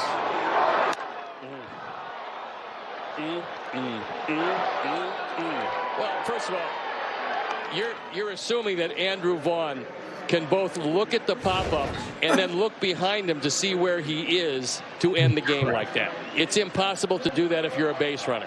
Absolutely impossible. I don't even have any words right now. I'm at a loss, and I'm trying to keep my job, so I'm not going to say anything. Steve, it's been a night. Yes, we thought we could have come back, but that happened. Let's just send it to the post-game show. I don't even know what that was. Oh, I would love to hear what Ozzie Guillen had to say afterwards. Yeah. If you're still a manager, it would have been great. But I mean, Adrian Johnson, the crew chief, that is a disgrace. That is an absolute disgrace. Rob Manfred, you better do something. That's the kind of umpire crew that should be suspended for a certain amount of time. Yep. I don't care if you're suspended with pay, but they need to be suspended. That's a freaking joke. An absolute joke. Infield fly rule, you're automatic out anyway. You can't advance. I mean, just like what it's got to be. It might be the dumbest call in the history of the sport. Seriously, I'm trying to. I mean, there's some bad calls with balls and strikes. Galarraga's foot off the bag back in the day, on that hit, not his, as he was running down the baseline. I forget, whoever's playing for the Dodgers against the Braves, whatever it was. So I've seen some horrible calls. That is just a disgrace. And the White Sox stink, but they were rallying. You never know. They end the game like that. That's not right. It's terrible. And Rob Manfred, you got another mess on you. That is awful. That is awful. The Orioles win 8-6. Meanwhile, in the Atlanta Braves and the Chicago Cubs went at it yesterday. Let's pick it up. Cut number 1 there, Angel. The Braves get it going in the top of the 5th inning. Really all they would need, thanks to Bally Sports South. This ball is hit high in the air. Deep to right center field. And that baby is into the bleachers. Jared Kelnick loves playing at Wrigley Field, and he gives Atlanta a 1-0 lead in the fifth. Jared Kelnick feeling saucy indeed here at Wrigley Field. He got a fastball. It was 92 miles an hour. He hit it 109 out. And there's the first home run of the season allowed by Hayden Wisniewski. Yeah, the Braves will go on to win 3-0, Angel, but there's more here to this. The Cubs, Shota Imanaga was on the Pat McAfee show. This is the last cut, and this is him teaching Pat how to say hello and thank you in Japanese. Hi is yes, right? Yeah. In Ohio is good morning. Is that accurate? Yep. Yes. Domo is the quick way to say thank you. Domo arigato. どうもありがとう。まあ、どうもありがとう。どうもだけでもいけます。ちょっと意味が変わってくるけど、なんかどうも、まあまあ、いけるときがあります。Yeah, you can use it in certain situations. So like, domo for joining us. Can I say that? これに加わってくれてどうもって言えます。どうもありがとうの方が、なんか、文としては成立します。Probably どうもありがとう is, it'll fit the line better. All right, we'll remember that. Now, how does Pat McAfee, I mean, they almost were going to make a movie out of it. If they did, it was like a short movie. How do you not remember? I mean, I knew Domo arigato, Mr. Roboto. Domo arigato, thank you very much. I've known that for decades. I don't know how Pat McAfee doesn't know that from that song, the Stick song. And that was a big thing. It's a weird song. It's a weird video. Back in the day, they were supposed to make a movie about it, or at least something TV about it, maybe a short. It never came to fruition, I don't think. But Domo arigato, Mr. Roboto was. Everybody knew that. All right, moving on. Braves win 3-0 over the Cubbies. As we scroll down, Angel, the Padres in Cincinnati went at it. Here is Cincinnati's Nick Martini in the bottom of the 6th inning, tying the game. Martini swings, launches one high and deep to right. Going back, Peralta. He looks up. It is gone.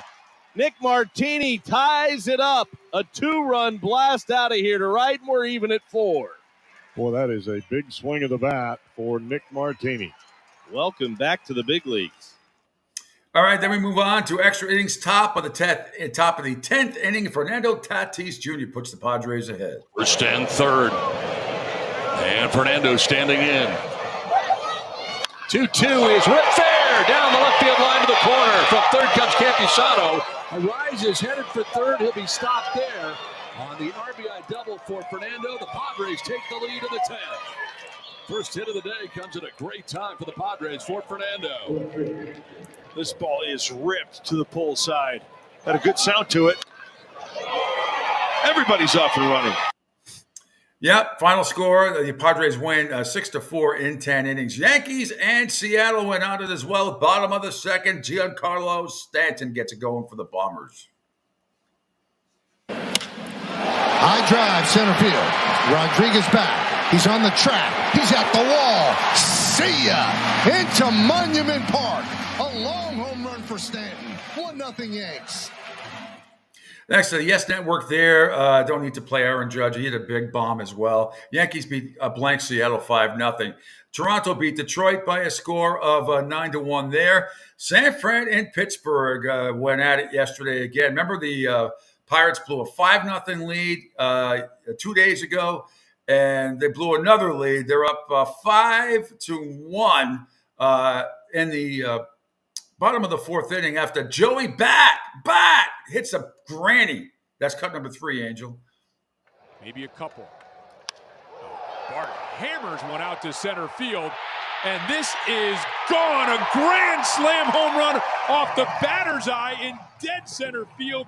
4th home run of the year for Joey Bart is a grand slam. Take that back about what I was saying about the fastball. Joey Bart has no problem picking up the fastball. How about Joey Bart, former first-round pick of these Giants? Yeah, thanks to Sportsnet Pittsburgh for that. But again, for the 2nd straight day, the Pirates blow the lead. This is the top of the 8th inning. 2 on, nobody out. Chapman to center field, hit it well. Bay going back. Bay at the wall. It is gone! Chapman, a 3-run homer. It just wouldn't come down. His third of the series. And we got ourselves a 1-run game. Man, hit yourself into a rally. We just kind of mentioned it. Hey, don't worry about them pitching you into one. Bada bing, huh? Wow. Yeah, thanks to NBC Sports Bay right there. And then Brett Wisely had to go ahead RBI single. San Francisco wins 7-6. On to the best team in baseball, at least record-wise. And I could say, well, I mean, they're the best team in baseball right now. The Philadelphia Phillies and Texas Rangers went at it. Phillies trying to get the sweep of the Rangers, and they Texas scored first. We don't have to play this cut. Top of the second, Dallas Garcia had given the Rangers a 1-0 lead. But let's move to the bottom of the third inning, cut number 2, Angel. The Phillies get it right back. Opposite way, out toward the pole. This one is gone! Tight along the line. JT's hitting streak is up to 13. And the Phillies have tied this game up at 1. Wow, he is really swinging the bat extraordinarily well. I mean, when he's driving the ball the opposite field like that, I mean, you know he's locked in. He gets himself a fastball up and away, crushes it to right and just inside the pole. Yep, and then afterwards in the bottom of the 7th inning, Nick Castellanos gets into the act. Fly ball left field, pretty well hit. Carter going back toward the wall. Is it got enough? It does! It's gone! Solo home run. He got that run. It's a 5-2 game. And it's been a while since he's hit a home run, but he gets a little slider cutter and he gets it out over the plate a little bit, stays on it long enough, and back spins it out of the ballpark just over the left field wall and over the Yingling sign. And cheers to you folks out there. That's right. Salute, Don Corleone. Philadelphia wins 5-2. That's what, 6 in a row. Oakland outslug Colorado 10-9. Who cares? And that's it. There's your MLB. Excuse me. There's your MLB rundown. Sorry, I'm burping up 2 cups of iced coffee here. That's sort of rude. So your Phillies. See, it's okay to wear your Phillies gear. They won again. You didn't jinx anything. No, you didn't jinx anything. I'm representing, of course, with the Chase Utley. I'm pretty sure if I turn around, people would be able to see it. But Utley's always been one of my favorites.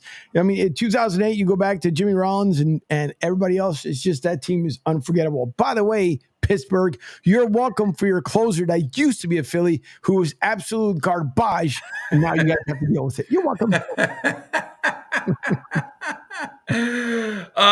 Meanwhile, let's get some NFL news. And let's start with the AFC. It's just one clip here. I have a lot of NFC stuff today, but before we'll get to a lot of it. But this was funny on the Pat McAfee show yesterday, Angel. Patrick Mahomes talked about he was the matchmaker for Travis Kelce and Taylor Swift. Good God. It's wild. He didn't go to Lake Como. Yeah. Travis was at Lake Como this weekend. My algorithm also tells me everything Travis is doing with his life. Always. And then my wife will tell me everything that Taylor's doing. So I feel like I'm a part of their relationship. I couldn't even imagine being on that side of it all. You guys are handling it great. You need to know that. Oh, yeah.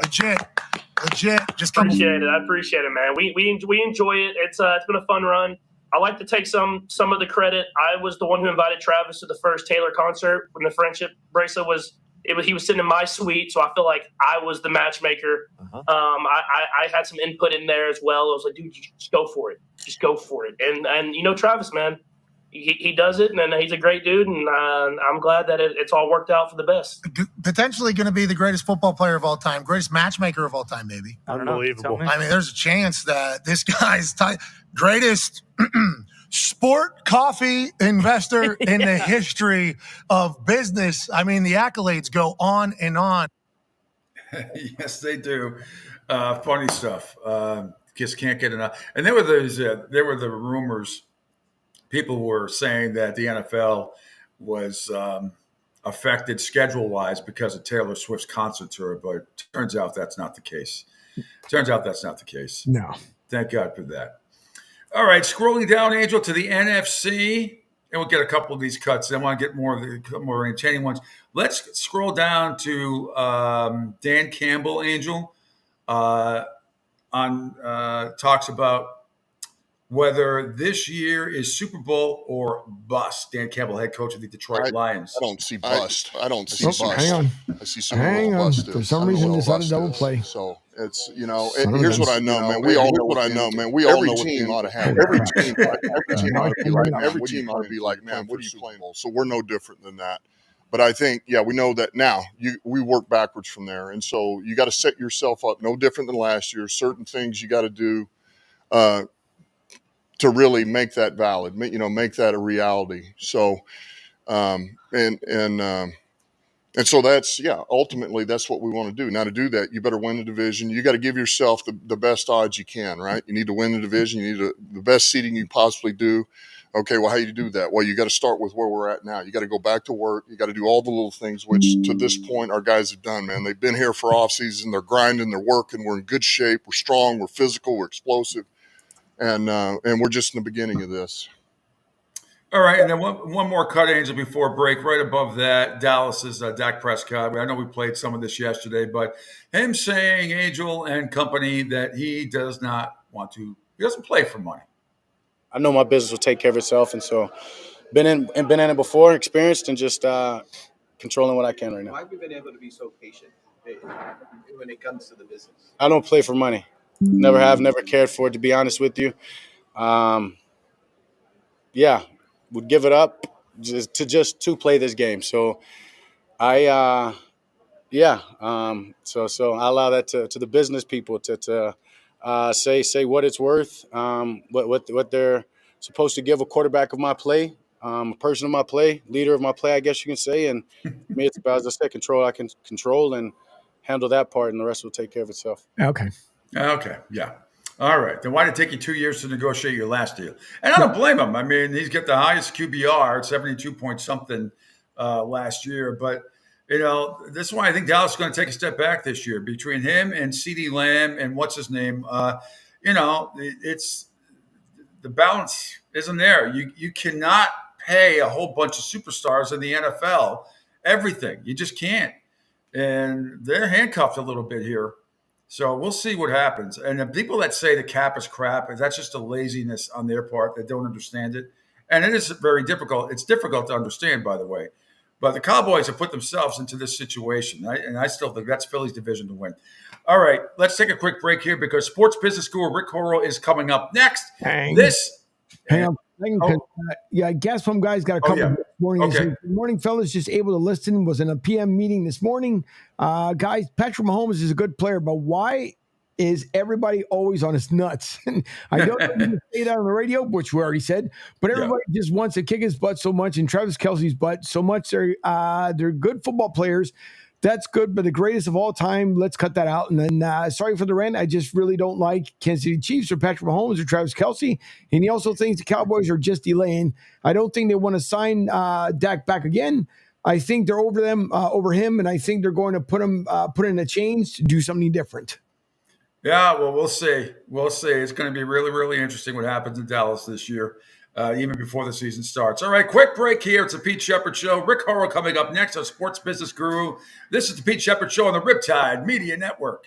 Right now, our country feels divided, but there's a place where people are coming together. I gotta tell you, I was nervous to talk to someone so different than me. Me too, but I'm glad we are.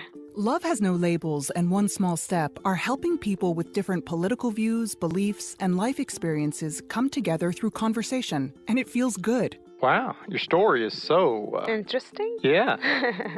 When people actually sit down, talk, and listen to one another, they can break down boundaries and connect as human beings. At lovehasnolabels.com/onesmallstep, you can listen to amazing, life-changing conversations and find simple tools to start a conversation of your own. I know one thing. This conversation gives me hope. It gives me a lot of hope, too. Take a step toward bringing our country and your community together by having the courage to start a conversation at lovehasnolabels.com/onesmallstep. A message from StoryCorps, Love Has No Labels, and the Ad Council. People do some pretty cool things in their 40s and 50s. Why should saving for retirement be any different? I mean, they go back to college,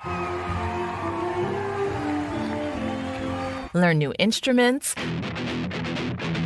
start skateboarding. Whoa! Okay, maybe that one's not for everybody, but saving for retirement is. With aceyourretirement.org, you can get on track with your retirement savings no matter your age. Just have a 3-minute chat with Avo, the friendly digital retirement coach from AARP. You'll get personalized recommendations based on your input that are easy to understand and work with your lifestyle. It's quick, easy, and free. Plus, it's sponsored by AARP, so you know they got your back. Gnarly move, Dad. Thanks, sweetie. So wherever you are in your retirement savings journey, head to aceyourretirement.org and start chatting with Avo today. That's aceyourretirement.org. A message from AARP and the Ad Council. Adopt US Kids presents What to Expect When You're Expecting. A teenager. Learning the lingo. Today I'm going to help parents translate teen slang. Now, when a teen says something is on fleek, it's exactly like saying, that's rad. It simply means that something is awesome or cool. Another one is totes. It's exactly like saying, totally, just shorter. As in, I totes love going to the mall with Becca. Another word you might hear is jelly. Jelly is a shorter, better way to say jealous. As in, Chloe, I am like so jelly of your unicorn phone case. You don't have to speak teen to be a perfect parent. Thousands of teens in foster care will think you're, rad, just the same. To learn more, visit adoptuskids.org. A public service announcement brought to you by the U.S. Department of Health and Human Services, Adopt U.S. Kids, and the Ad Council. This is the story of a very special woman. In a matter of seconds, she turned herself into a great mathematician or an entrepreneur. Her knowledge was limitless, and still is. She could also make monsters disappear, especially those that lurked in the shadows under the bed. Once, this woman put back together a teenage girl's broken heart, which had been shattered in 1,000 pieces, just by giving her a bear hug. She masqueraded as a regular person at work, but as a superhero at home. Everyone knows her as Gabriella. I still call her Mom. Your hero needs you now, and AARP is here to help. Find the care guides you need to help, complete with tips and resources at aarp.org/caregiving. A public service announcement brought to you by AARP and the Ad Council.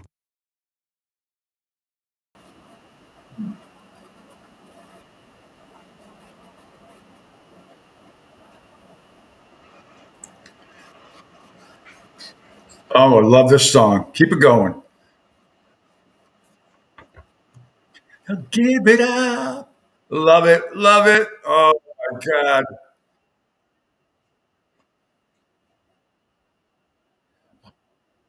Oh, haven't heard this in so long. This is one of my favorites when I was DJing back in clubs. Oh, bounce. Come on, bounce. Welcome back. It is the Pete Sheppard Show here on the Riptide Media Network, live today from the Sola della Cucina, my island kitchen here in my beautiful home here in Fort Myers, Florida. Beautiful day outside. Yesterday was a beautiful day. A little hot, but that's okay. Got a clouded sky the last 2 days around here. Anyway, hopefully everywhere you are in this great country of ours and around the world, in Europe and Australia, Brazil, we're everywhere. And Angel does a great job keeping track of everybody.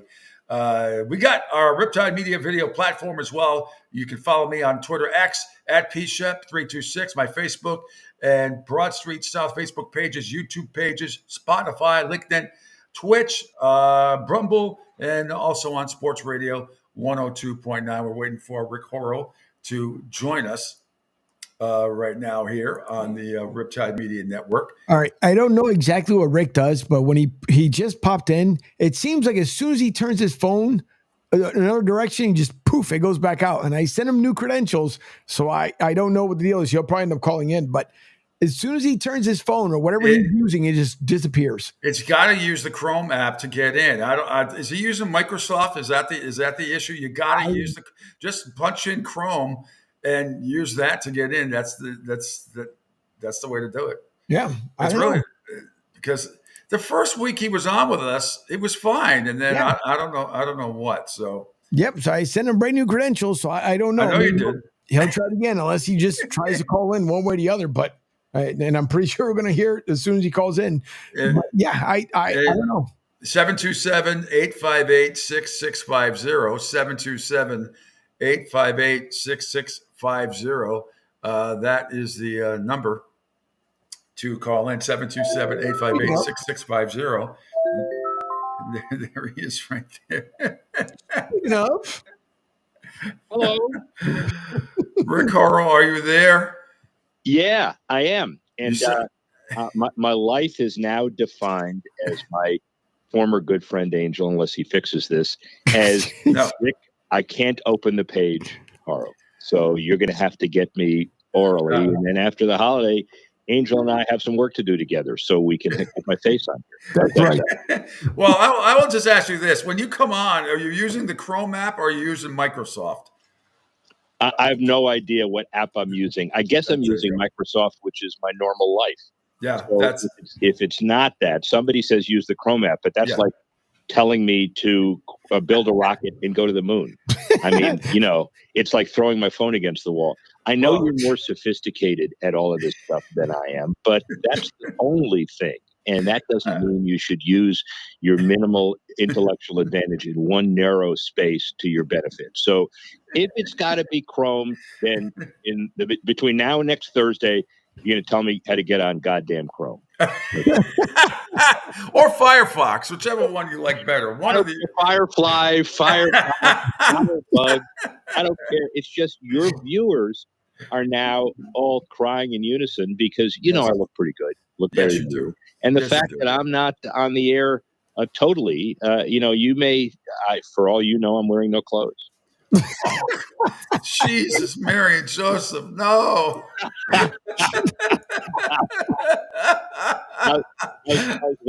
How's that for a sprinkle in the morning? So I will, by the way, as long as we're starting, it's your show, it's my agenda. And I just want to tell you that 2 Mondays from now, I'm going to see your old haunting ground guys, and I'm going to play in a celebrity tournament to raise some money for healthcare in Boston with a couple of your guys that you used to know and do work with. So I'm going to get the full scoop that following Thursday on how good you really are versus how good you said you were. Well, you can tell Michael Felger and Tony Maserati, they'll be the first to tell you they would not be where they are if not for Glenn Ordway and myself and the Big Show. And they'll tell you, they're two great guys. You'll have a lot of fun playing with them. And, Tony is as great a baseball guy as you ever want to meet. And look, their ratings are off the chart up there. So I'm glad you're doing it. It's for a good cause. You'll have a blast. Good cause, have a blast, a lot of fun, and then wrapping it around a couple of rounds. And guess what? Game 2, the inevitable now of the NBA championship, happens to be that evening, the night before, the 9th. I know that because, the NBA announced their final schedule. Yes. And the first 2 games obviously will be in Boston unless all hell breaks loose. So I'll get to go to that too. And that'll be a lot of fun. We'll talk about that experience. And I got one other thing to tell you. I'm always fighting for you. And I know you're in the Naples Wealth studio, and our buddy Brian may be listening, Brian Bruno. And whether he is or not, you need to tell him that I was on a successful but unexpected scouting mission. I was playing a course called the Panther National, admittedly in the western part of Palm Beach County, but still about 3 hours by car from you. Yes. And I saw... You remember that drive you hit on Corkscrew on number 7? The one where I took out a car, a house, and a couple of people? Yeah. Yeah. Well, I got to tell you, Mr. Director of long-term development, or wherever you are, I saw that Naples Wealth ball about 3.5 hours down the road at Panther National. So you hit it really far and really right. You hit it about 8 counts right. That's what I do. That's right. Thank you for remembering. Well, speaking of shot, last Friday I was in New England visiting my sister, brother-in-law, the kids, and some high school buddies.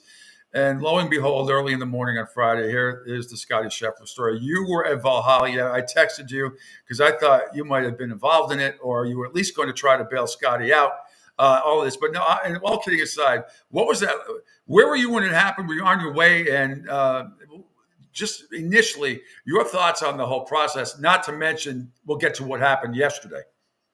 Yeah, by the way, best memorabilia in history. I've got a parking pass, a player's parking pass for that morning, and I'm going to frame it because, I send it around a picture to everybody saying that, if Scotty had that, we would have rewritten history. He might have won the Open because he might have won the PGA because those hours, that adrenaline driven Friday was an amazing round, maybe the best round ever in golf. How would you like it if your face was slammed against a car by an overbearing cop? Mm-hmm. You were in jail. You did your warm-up exercises in the orange jumpsuit. Yep. Came out and shot a 66. I mean, can you imagine that round? I mean, that round didn't get enough justice. And then, of course, the adrenaline wiped out a little bit on the Saturday for a narrow period of time. And the Sunday morning, he didn't look good. But then he said, all right, let me turn it on. And look what he did Sunday afternoon to finish. What an amazing experience all around. But it was real. Tell me where were you? Were you on your way to the course when it happened? You weren't stuck at a horrible fatality, which are, thoughts and prayers to the family and all that stuff. That was horrible. The cop that was involved in this was there for the accident, unfortunately, was not there to cover the event. Didn't know who Scotty Sheppard was. He's in a marked PGA vehicle. But where were you when all this was going down? Were you on your way to the golf course? Yeah, well, you believe two theories. One theory is what I've told the rest of the media, which is I was behind Jeff Darlington in the behind car, and I jumped to the top of the car and got video, which has now been confiscated and can't use. The other one was I ain't getting up at 5:30. I mean, that's for a full-time reporter. So I was, munching on my free breakfast at the Hampton Inn. Oh, nice. So but obviously on top of the situation, and then when you hear about it, I did call a couple of lawyers pretty quickly who are friends in the Louisville bar. For those of you who are on the Sheppard side of the world, that doesn't mean one of those downtown drinking establishments. It means a Louisville lawyer. Okay, just so I talked to both of them, and got a kind of quick skinny on what was up, and really asked about the criminal process, because it's all state law around the country, the criminal stuff under Kentucky law. What is the arraignment process? Can he possibly be released in time for him to actually make that tee time? And a lot of people said, if it's really a misunderstanding and the cop owned up to, him not reacting and not knowing who it was, it would have been easy for him to say, it was Scotty Scheffler. I didn't know it. The people pointed out to me later on, he behaved like a perfect gentleman. And then maybe it wouldn't have even been charged, but it was charged, 4 counts. Yeah. I don't know what specifically happened in the station that caused the legal process to be so committed to this. And then the issue was, how do you get him back? And you do know that the owner of Valhalla drove separately or specially in that car and showed up at the police station, said, I'm taking him. And that's the only way he's going to get his tee time if I take him back. So it was an amazing hour. Yeah, and then we did see a video footage that was released today. I don't know if you've seen it. Clearly, what we saw was a good 2 minutes of the video. There was no dragging of any officer. He smacked the car. He threw his hand into the driver's side, obviously, at Scheffler. And that's video evidence that we had not seen before. They still think they're going to go to trial. Obviously, the body cam wasn't on. The police officer's body camera was done at Detective Brian Gillis last week. He didn't have his body camera on. I don't know. Rick, is this really going to get to trial, or is this going to be a dismissal for a number of reasons, in your opinion? Well, the dismissal part is and you can talk about it in a number of different ways, but it can be dismissed in a way that saves face on both sides. If the question is, do you, as a lawyer, advise Scotty to plead down to a misdemeanor? The answer is absolutely, positively not. You don't want anything on his record, even if it's expunged. Horrible misunderstanding would be the argument. I think you get the mayor and you get the city police folks and you get others all together, and you basically say, misunderstanding, moving forward, Scotty doesn't have to contribute to a benevolent association or some charity that will, signal his good faith to the community, but not signal that he was wrong in any way. And, there are PR ways to handle it. Now, as a lawyer, I also know that there are legal ways to handle it. And you got to be mindful of that. But he has one of the best criminal lawyers and another good political lawyer. I know them or know of them. My prediction is, he's got another week before the arraignment that he won't show up on, and I don't think it'll even get that far. But after the arraignment, it becomes a little more difficult to dismiss, and as you get closer to the next legal event, it becomes even more difficult to dismiss. Now, one of the things they're not talking about in Louisville is Louisville's police have had some real issues. The Breonna Taylor, incident, and it's more of an incident, more than an incident. It galvanized the community, and this doesn't have to be a racial thing. It shouldn't be, but the issue of how do you treat a quote unquote entitled golfer with a lot of money may be different than how you treat others in the justice system. But I think the more footage that comes out, it's very clear that this is not a criminal. This was a mistake, and if I'm the police department, frankly, I don't want a whole lot more publicity on this one either. I just can't. I mean, if this went to trial, just wasting taxpayers' money and time for any jury that would find him, not guilty. I think that the deliberations would take about 10 seconds after. So if you were defending him and you were in court, what's the first thing you do? Show the video, or do you go after the police officer first? Do you show the video first? How do you handle that? If you're looking into the mind of the ways to do it, his demeanor, the situation that was caused by the deadly accident an hour and a half before, the chaotic traffic situation, the other golfers who were around and were getting in, the contrary instructions that were claimed to be given.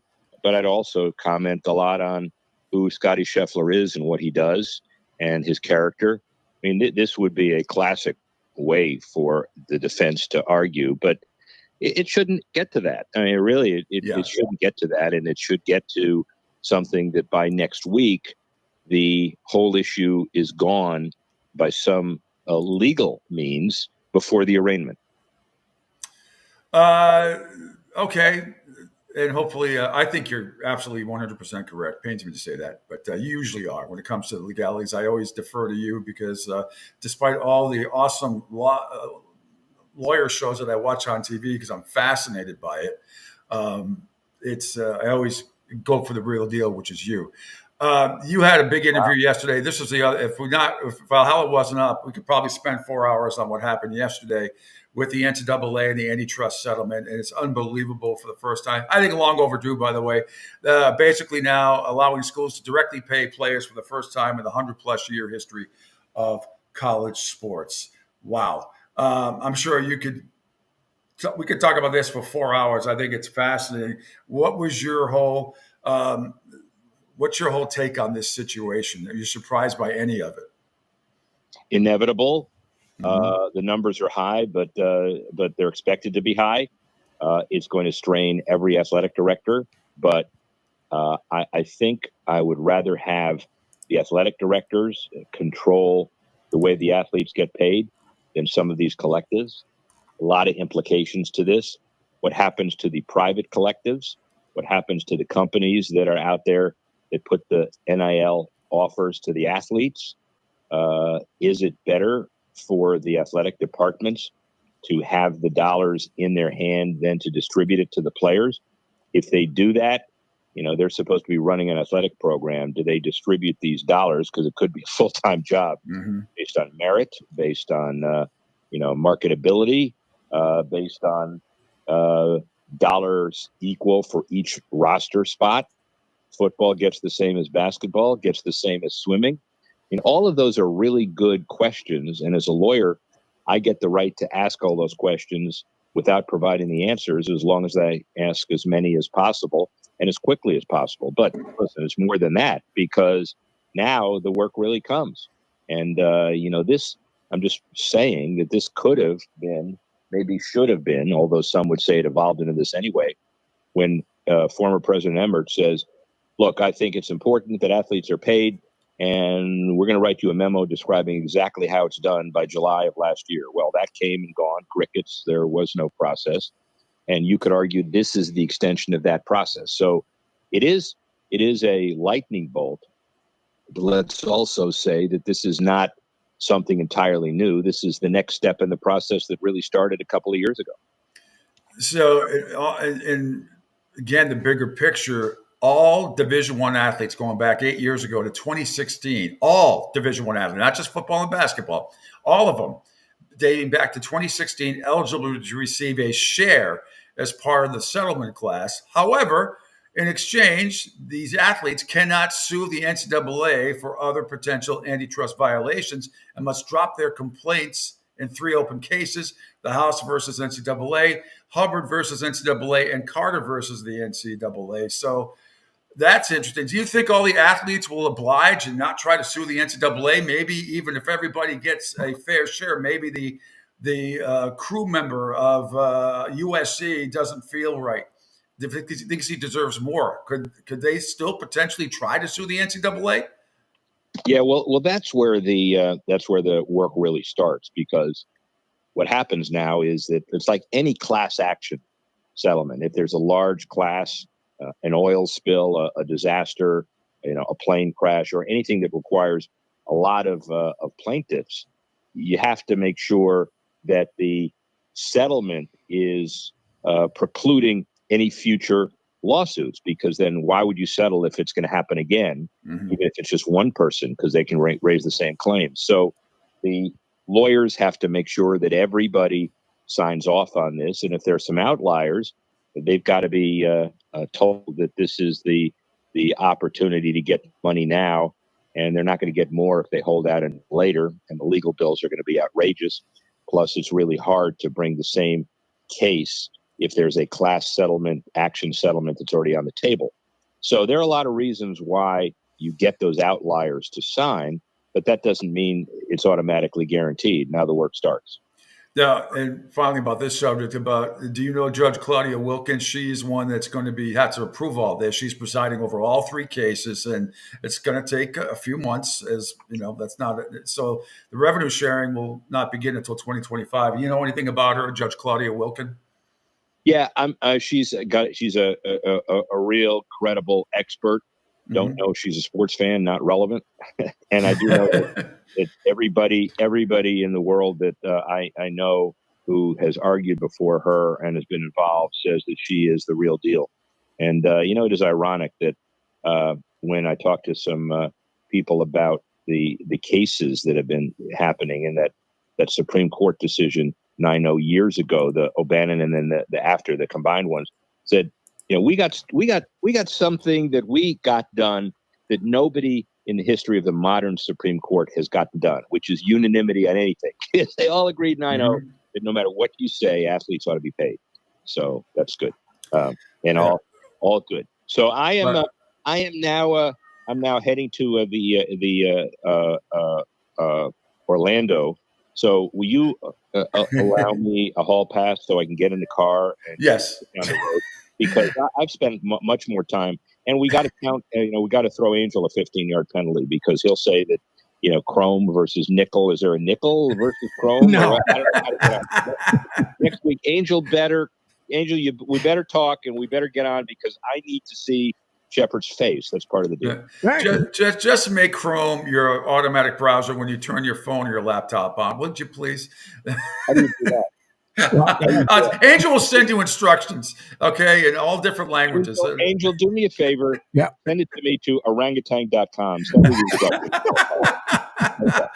All right, Rick. Thanks so much. Great stuff as always. All right. Take care. Bye. That is Rick Horrow. Good Lord. Maybe Shakespeare wasn't wrong overall. Kill the lawyers. No, I'm kidding. Rick is he knows everybody. He knows every judge.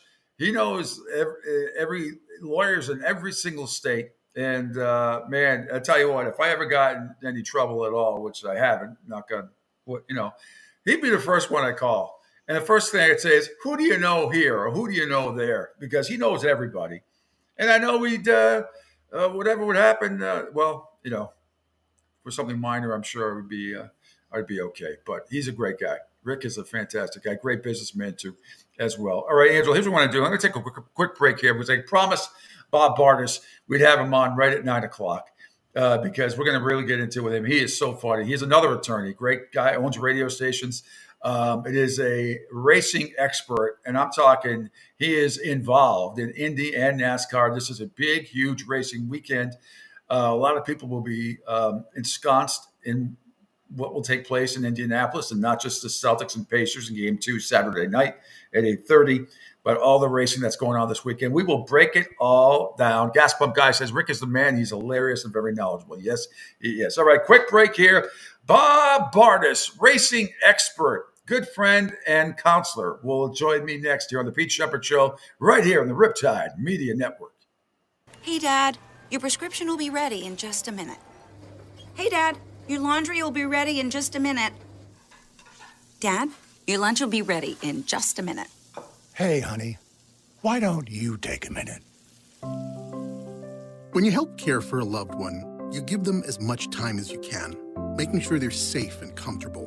But it's just as important that you take some time for yourself. At AARP, we can help with information and useful tips on how you can maintain a healthy life balance, care for your own physical and mental well-being, and manage the challenges of caring for a loved one. Because the better care you take of yourself, the better care you can provide for your loved one. Thanks, Dad. Thank you. You're there for them. We're here for you. Find free care guides to support you and your loved one at aarp.org/caregiving. That's aarp.org/caregiving. A public service announcement brought to you by AARP and the Ad Council.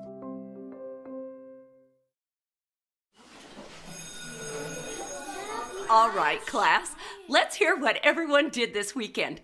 Jill? Well, I raised my older sister to a big oak tree. It was at least 100 years old. My mom said I must have set a record or something. And then we went down by a stream and perched up on this huge rock and saw all these little minnows swimming around way below us. And then I rescued my little brother from an evil slug king who was guarding him at the bush fortress. And my sister and I brought him back to our super twig fort for safety. And then we all laid out and told stories until it got dark. And the Big Dipper led us all the way home. Wow. Awesome. Where were you, Jill? Yeah. We went to the forest. It's not that far away. Anyone want to come this weekend? Ask your parents to take you and your friends to the forest this week and find the fun, adventurous you. It's closer than you think. Check out discovertheforest.org. Brought to you by the U.S. Forest Service and the Ad Council. Okay, men. This is your time. Maybe you didn't choose this, but you're here now. You're gonna go out there and be an all-star caregiver. It's up to you. So what are you gonna do? You're gonna go grocery shopping. Cook, clean, be there emotionally and physically. You gotta dig deeper. Drive them to physical therapy, doctor's appointments. Don't you forget about the pharmacy. No, you won't. Because that's what caregivers do. Don't give up. Don't ever give up. This is your time to show the world, your family, and yourself that you're tougher than tough. Now go out there and be the best caregiver this world has ever seen. Caregiving is tougher than tough. Find the care guides you need at aarp.org/caregiving. A public service announcement brought to you by AARP and the Ad Council. Hi, I'm Danica Patrick and proud aunt. Watching my nieces grow, play, and learn is amazing.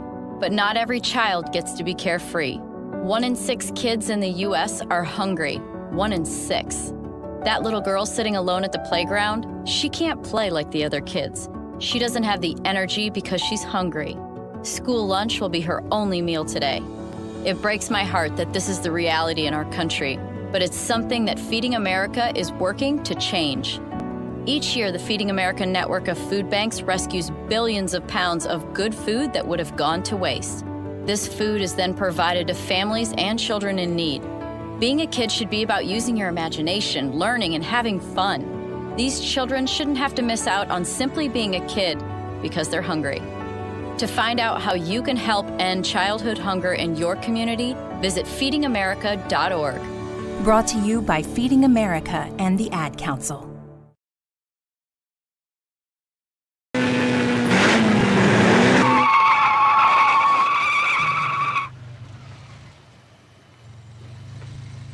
Oh, this thing is running great. It's just running great. It's so smooth into the curves. And what'd you do, Claudio? Angel, there's commercials running. Correct the tire pressure. Oh, what a There we go. difference. Look out, Jack. Hey, get out of here. I'm driving it home. Come on, I'm gone. I'm gone. I'm out of here. I can't.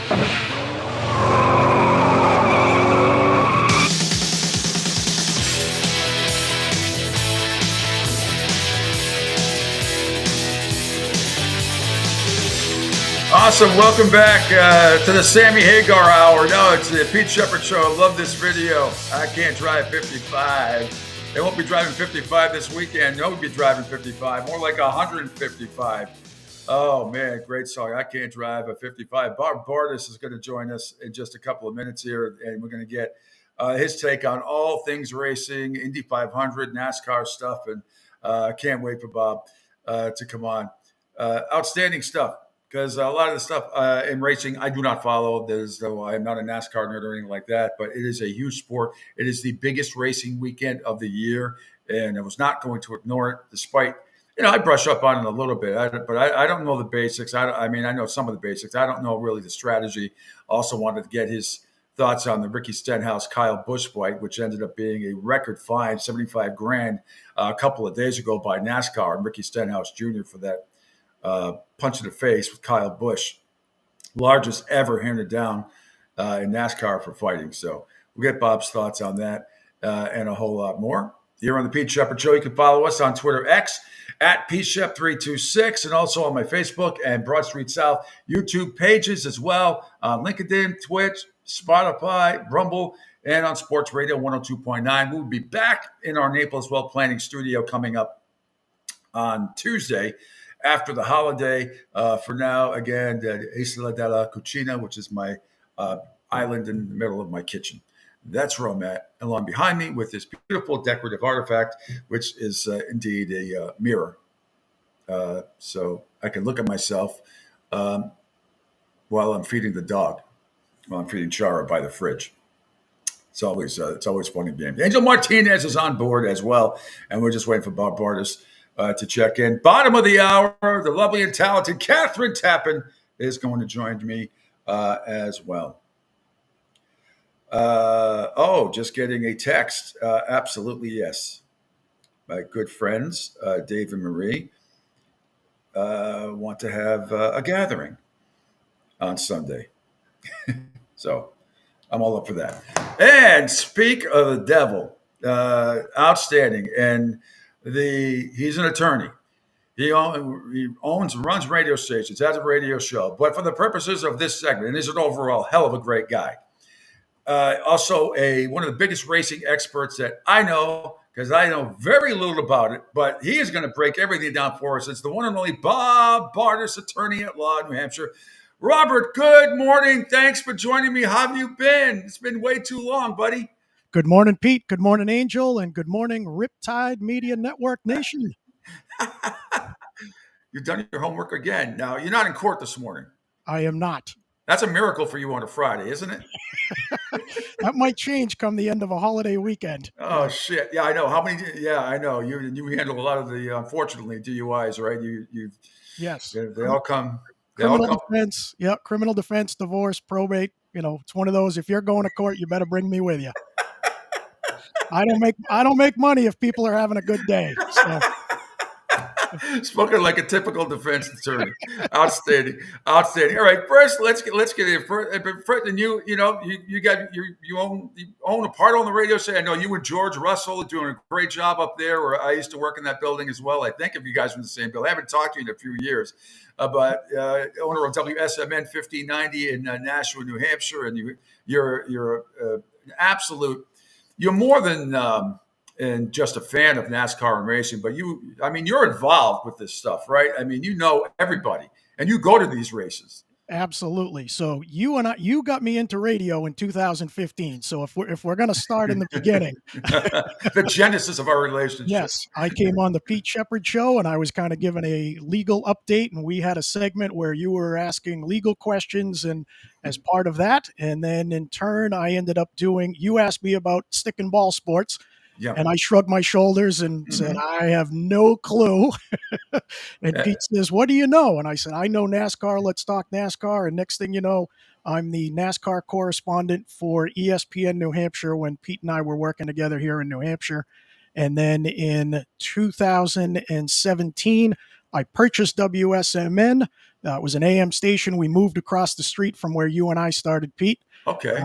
And then in July of 2020, I added an FM platform. So we are now 95.3 FM in Nashua.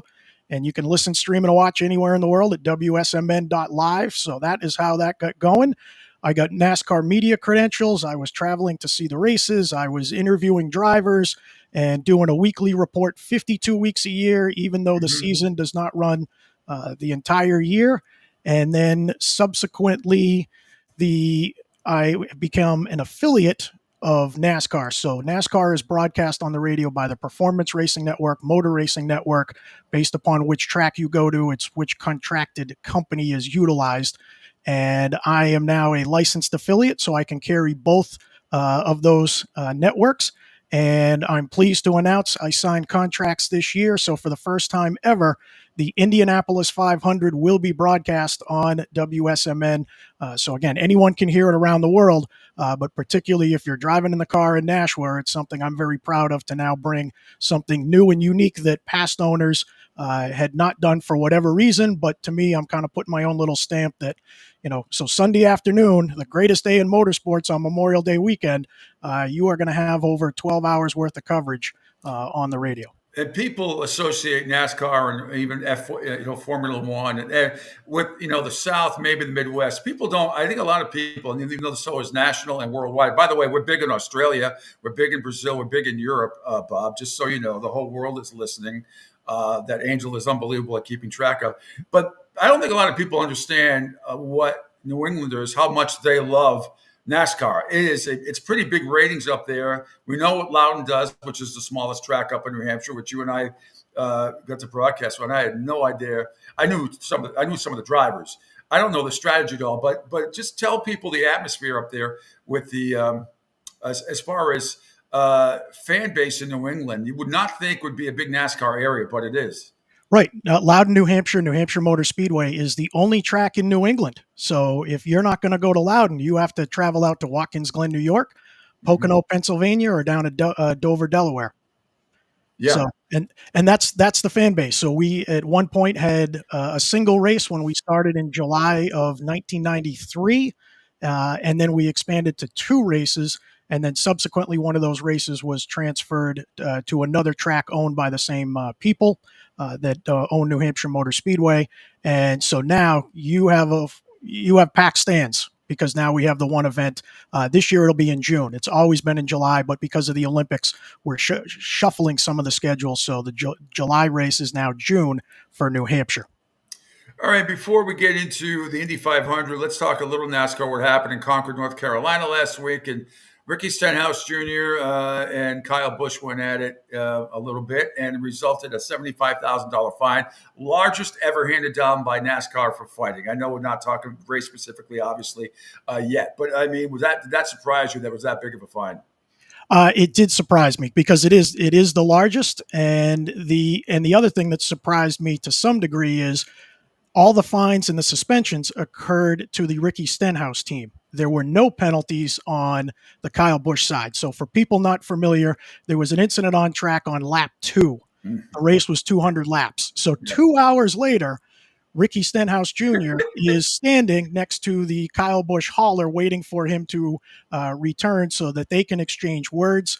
The concern now with my criminal defense hat on, Yeah. I'm a little worried when Ricky Stenhouse goes into the media center, post race after, when you crash, you have to go to the infield care center and be checked out, mandatory. He's released. He gives an interview and he basically says, I'm going to wait for Kyle. I can't go anywhere. I'm going to be here. And there was an incident years ago where Richard Childress actually had a fisticuffs with the owner, with Kyle Busch. Kyle Busch presently drives for Richard Childress, but back in the day, Richard Childress does the, here, hold my watch, and gives his watch to someone before he goes into the fight. So Ricky Stenhouse now this past weekend says in the media center, someone's going to need to hold my watch. So now you've teased it, and we're thinking maybe he's just going to be just that. Is he going to, actually do something? Now staying with my criminal defense hat, if I'm representing Ricky Stenhouse, he has nowhere to go. North Wilkesboro in North Carolina is one of the few tracks where there is no exit until after the conclusion of the race. There is no tunnel. There's no walkover bridge, so he can't leave. He's got nothing to do but stay there for 2 hours, watch the race. One would think he'd calm down, or that just cranks him up, waiting for that time. He's waiting by Kyle Busch's hauler. They come over, words were exchanged, and after, a minute or 90 seconds or so, Ricky Stenhouse landed a punch right cross onto Kyle Busch. Ricky Stenhouse Sr., the father, jumped in as well. That's a no-no. That's an indefinite suspension, because now it's one thing if two drivers are going to get into it. It's one thing if crew members are going to get into it, but now you've basically had a quote fan or a VIP or an invited guest, i.e. Senior, the father, put his hands on a driver. So he has been indefinitely suspended. Several of the crew members have either 4 race or 8 race suspensions. Ooh. And Stenhouse has got a $75,000, and Kyle Busch, no suspension, no fine. None of his crew was suspended. And the rationale that the best way that I've heard it described is Ricky Stenhouse Jr. went looking for trouble. Kyle Busch had trouble come to him. He had to go back to his hauler to shower, change, load the car, get ready to leave. And there was the posse waiting to throw down. So let me ask you this: why? Because Stenhouse is parked illegally for a couple of hours. He shouldn't, right? Or as part of it, he shouldn't have been parked where he was parked, his car. And why didn't an NASCAR somebody come over and say you can't stay here and move? Well, there were some NASCAR officials around, but there has always been somewhat of the standing order of they want drivers to work it out after the race. No. They don't want them using the race car as a weapon. So don't wreck $1 million race car. Go and have words and talk out what your differences were. And so sometimes that's why you saw the big media scrum around, and you also saw security in plainclothes immediately tackle Ricky Stenhouse Jr. and ultimately separated the parties. So, but you're right. Ricky Stenhouse parked his car after he was in the incident, couldn't continue. He didn't drive his car back to the garage. He didn't drive it back to his pit stall. Yep. He drove the car to Kyle Busch's pit stall, shut it off and got out, and then climbed up on the pit box to talk to the crew chief and the team for Kyle Busch. So you've kind of, quote, trespassed into areas that they don't typically get to. And shouldn't some NASCAR official have intervened at that point? I mean, that seems a little extreme. Maybe it's not in your world of the race. And I'm trying to think if there's any of the other sports, how that would be perceived. Right. And again, this is one of the things I love about NASCAR is it's not like any other sport. I mean, who else can what other sport during the national anthem can you go stand next to your favorite driver? You're walking up and you're congratulating them the moment they finish and go into victory lane. So with the select passes or VIP guests or whatnot, you have access to these athletes more than you do any other sport. Well, anything before we get to the Indy 500, will this escalate, in your opinion, in future races when they're both able to be racing together again? Or is the best revenge living well? Or in this case, the best revenge would be winning the race? Right. I think it's done because Ricky Stenhouse Jr. has officially called Richard Childress, the owner of Kyle Busch's team, and said, it's over, it's done, we've settled up, there are wreck race cars, We've got the fine. I made my point across. I said what I had to say. So that'll conclude it. Are there subtleties later that you could see? Somebody's going to, rub somebody a little bit. Is somebody going to be harder to block? Is somebody going to try to do something on the track? We may see that, but part of me would say if you're going to, it's going to be in the playoffs, right? All eyes are on you this weekend. Don't retaliate now. This is one of those you put in the back of your mind and say, okay, it's championship time. Once we get to the fall, there might be a little payback coming. Now, that being said, double duty this weekend, the Indy Charlotte double, as they say, the 500/600 double. So Kyle Larson is going to contest the Indianapolis 500, the biggest race of the year, and the Coca-Cola 600 in Charlotte in the same day. How the hell do you do that? Conditioning, training, timing, circumstance. So this is the 108th running of the Indianapolis 500, and you've got the 65th running of the Coca-Cola 600. So it was about 18 months ago that Kyle Larson announced that he was going to do this. Now, he still had to be approved by the IndyCar series. So he had to go through some training and practice last year, and then he went through and he is qualified. He is unlike NASCAR where you do a single lap qualifying or a 2-lap and take the best speed. IndyCar, you do 4 laps and you take the average of all 4 laps. Kyle Larson is starting 5th on the grid out of 33. He is the fastest rookie speed ever to qualify for the Indianapolis 500. He's got championships in sprint cars and midget cars. He races on dirt. He races on asphalt. He races on those little small cars that look like cigars. He's in the cars that have those big box wings on the roof. It is not uncommon for him to race during the week in between NASCAR events. So anything with a motor, he wants to race. So his team, he is under contract with Rick Hendrick in NASCAR. So Hendrick Motorsports. You would recognize them because they have Jeff Gordon. They have Jimmy Johnson. So 4-time champion with Jeff Gordon, 7-time champion with Jimmy Johnson. So now Kyle Larson goes to Rick Hendrick, says, I want to drive. Hendrick and McLaren partner up, and Hendrick cars are going to sponsor both cars. So they're both Chevrolets. They both have the same sponsor. They both have the same owner. 100% by Rick Hendrick in NASCAR, a percentage in IndyCar. So Kyle Larson goes out. He has to qualify. He has to make the field. Well, he showed he can drive a car. So he will be starting 5th. What's going to happen then is with perfect weather, because we do have a little bit of chance of rain coming up, and so the logistics need to line up. He's going to drive 500 miles in Indianapolis.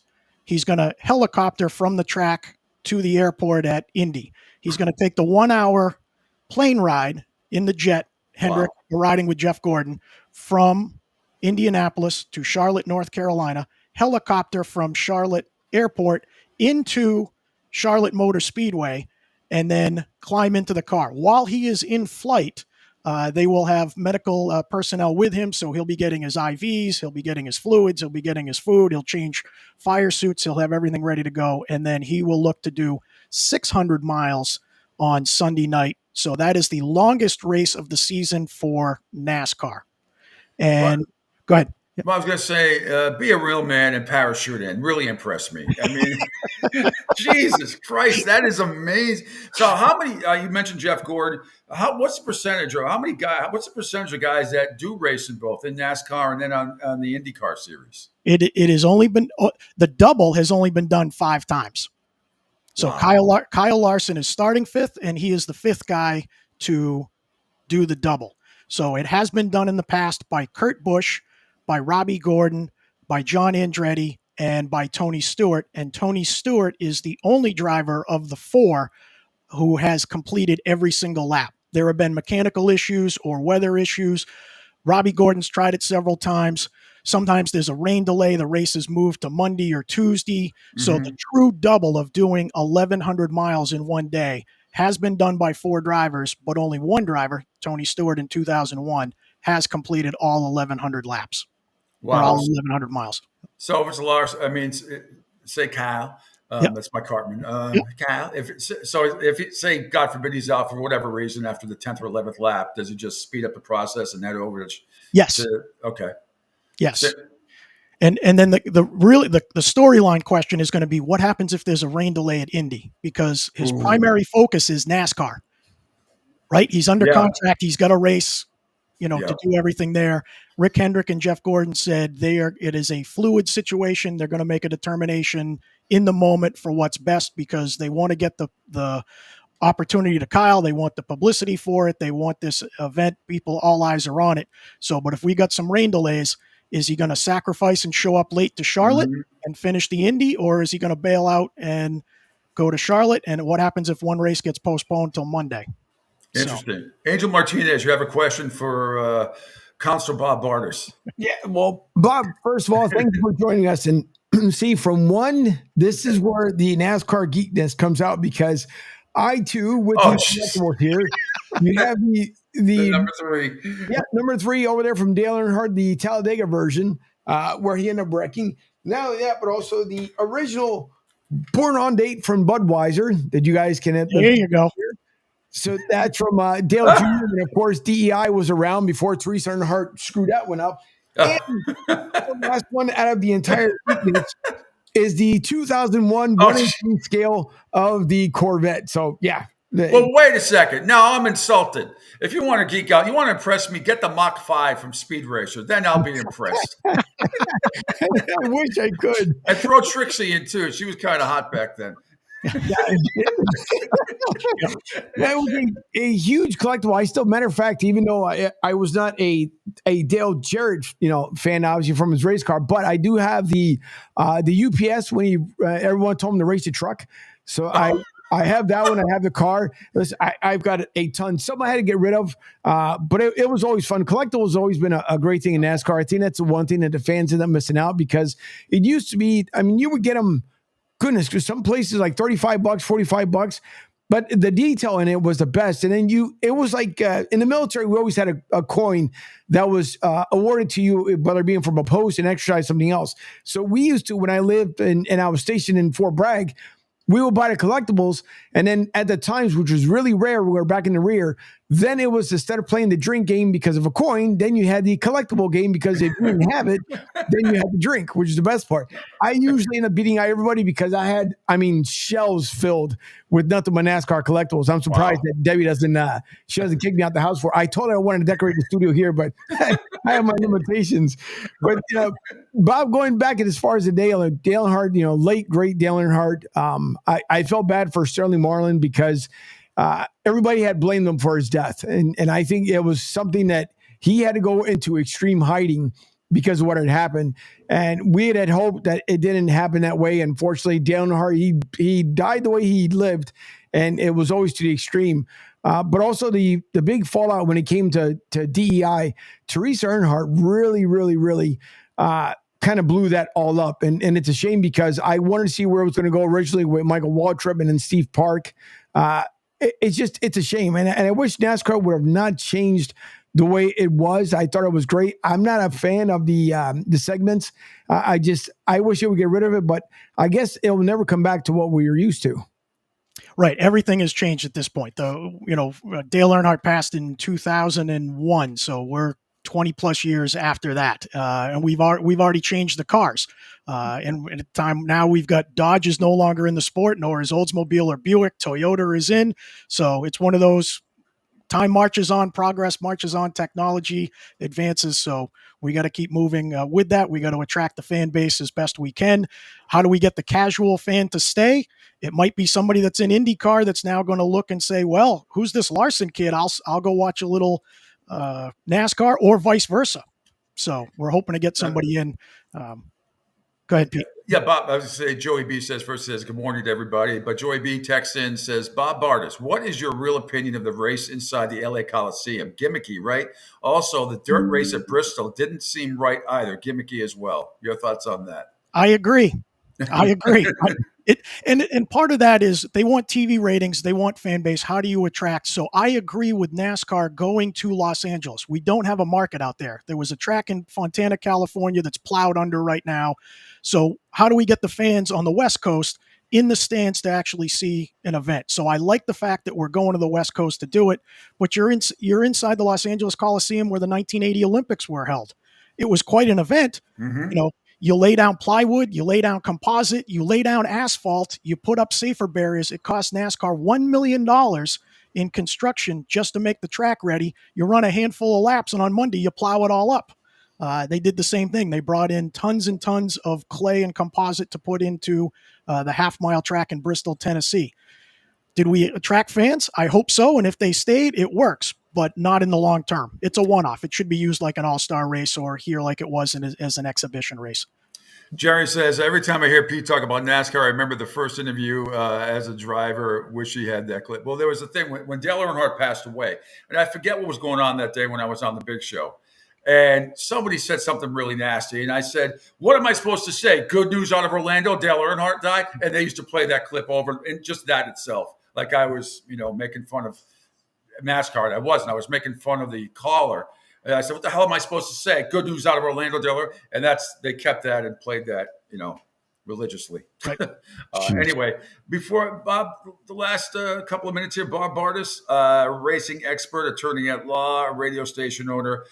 Strategy difference driving for the numbnuts like myself that don't.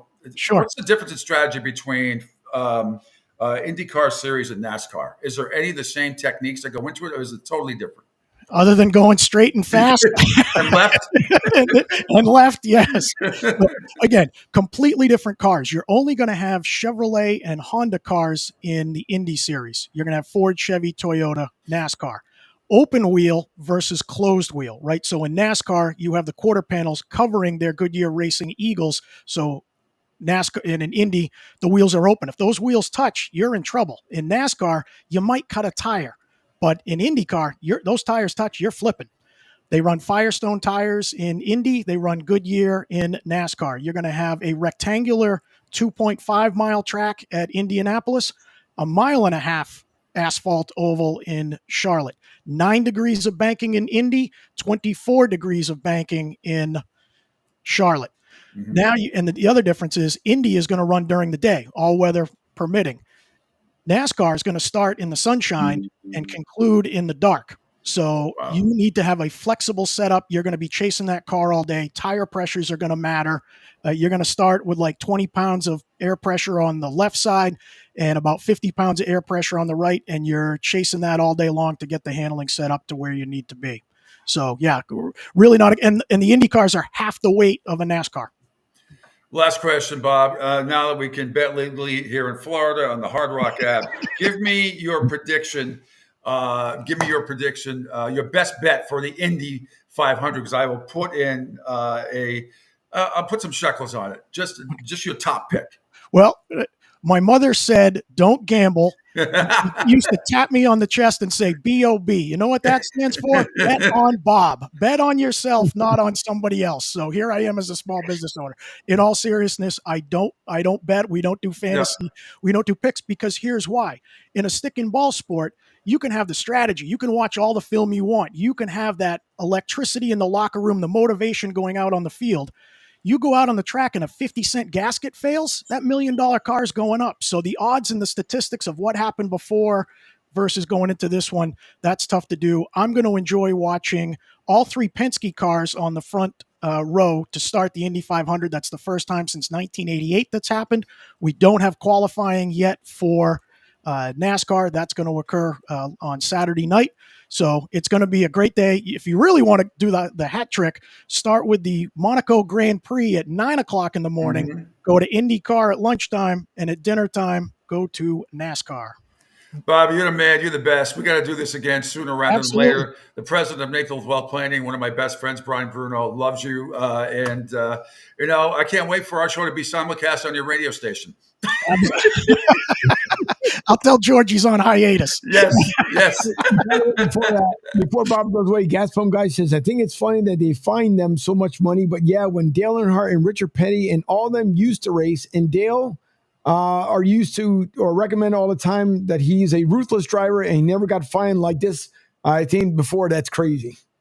Yep. Last thing for you, Pete. I know Yes. it's Memorial Day weekend, so remember, Veterans Day, we honor everyone who served. Memorial Day, we remember those who have fallen and paid the ultimate sacrifice.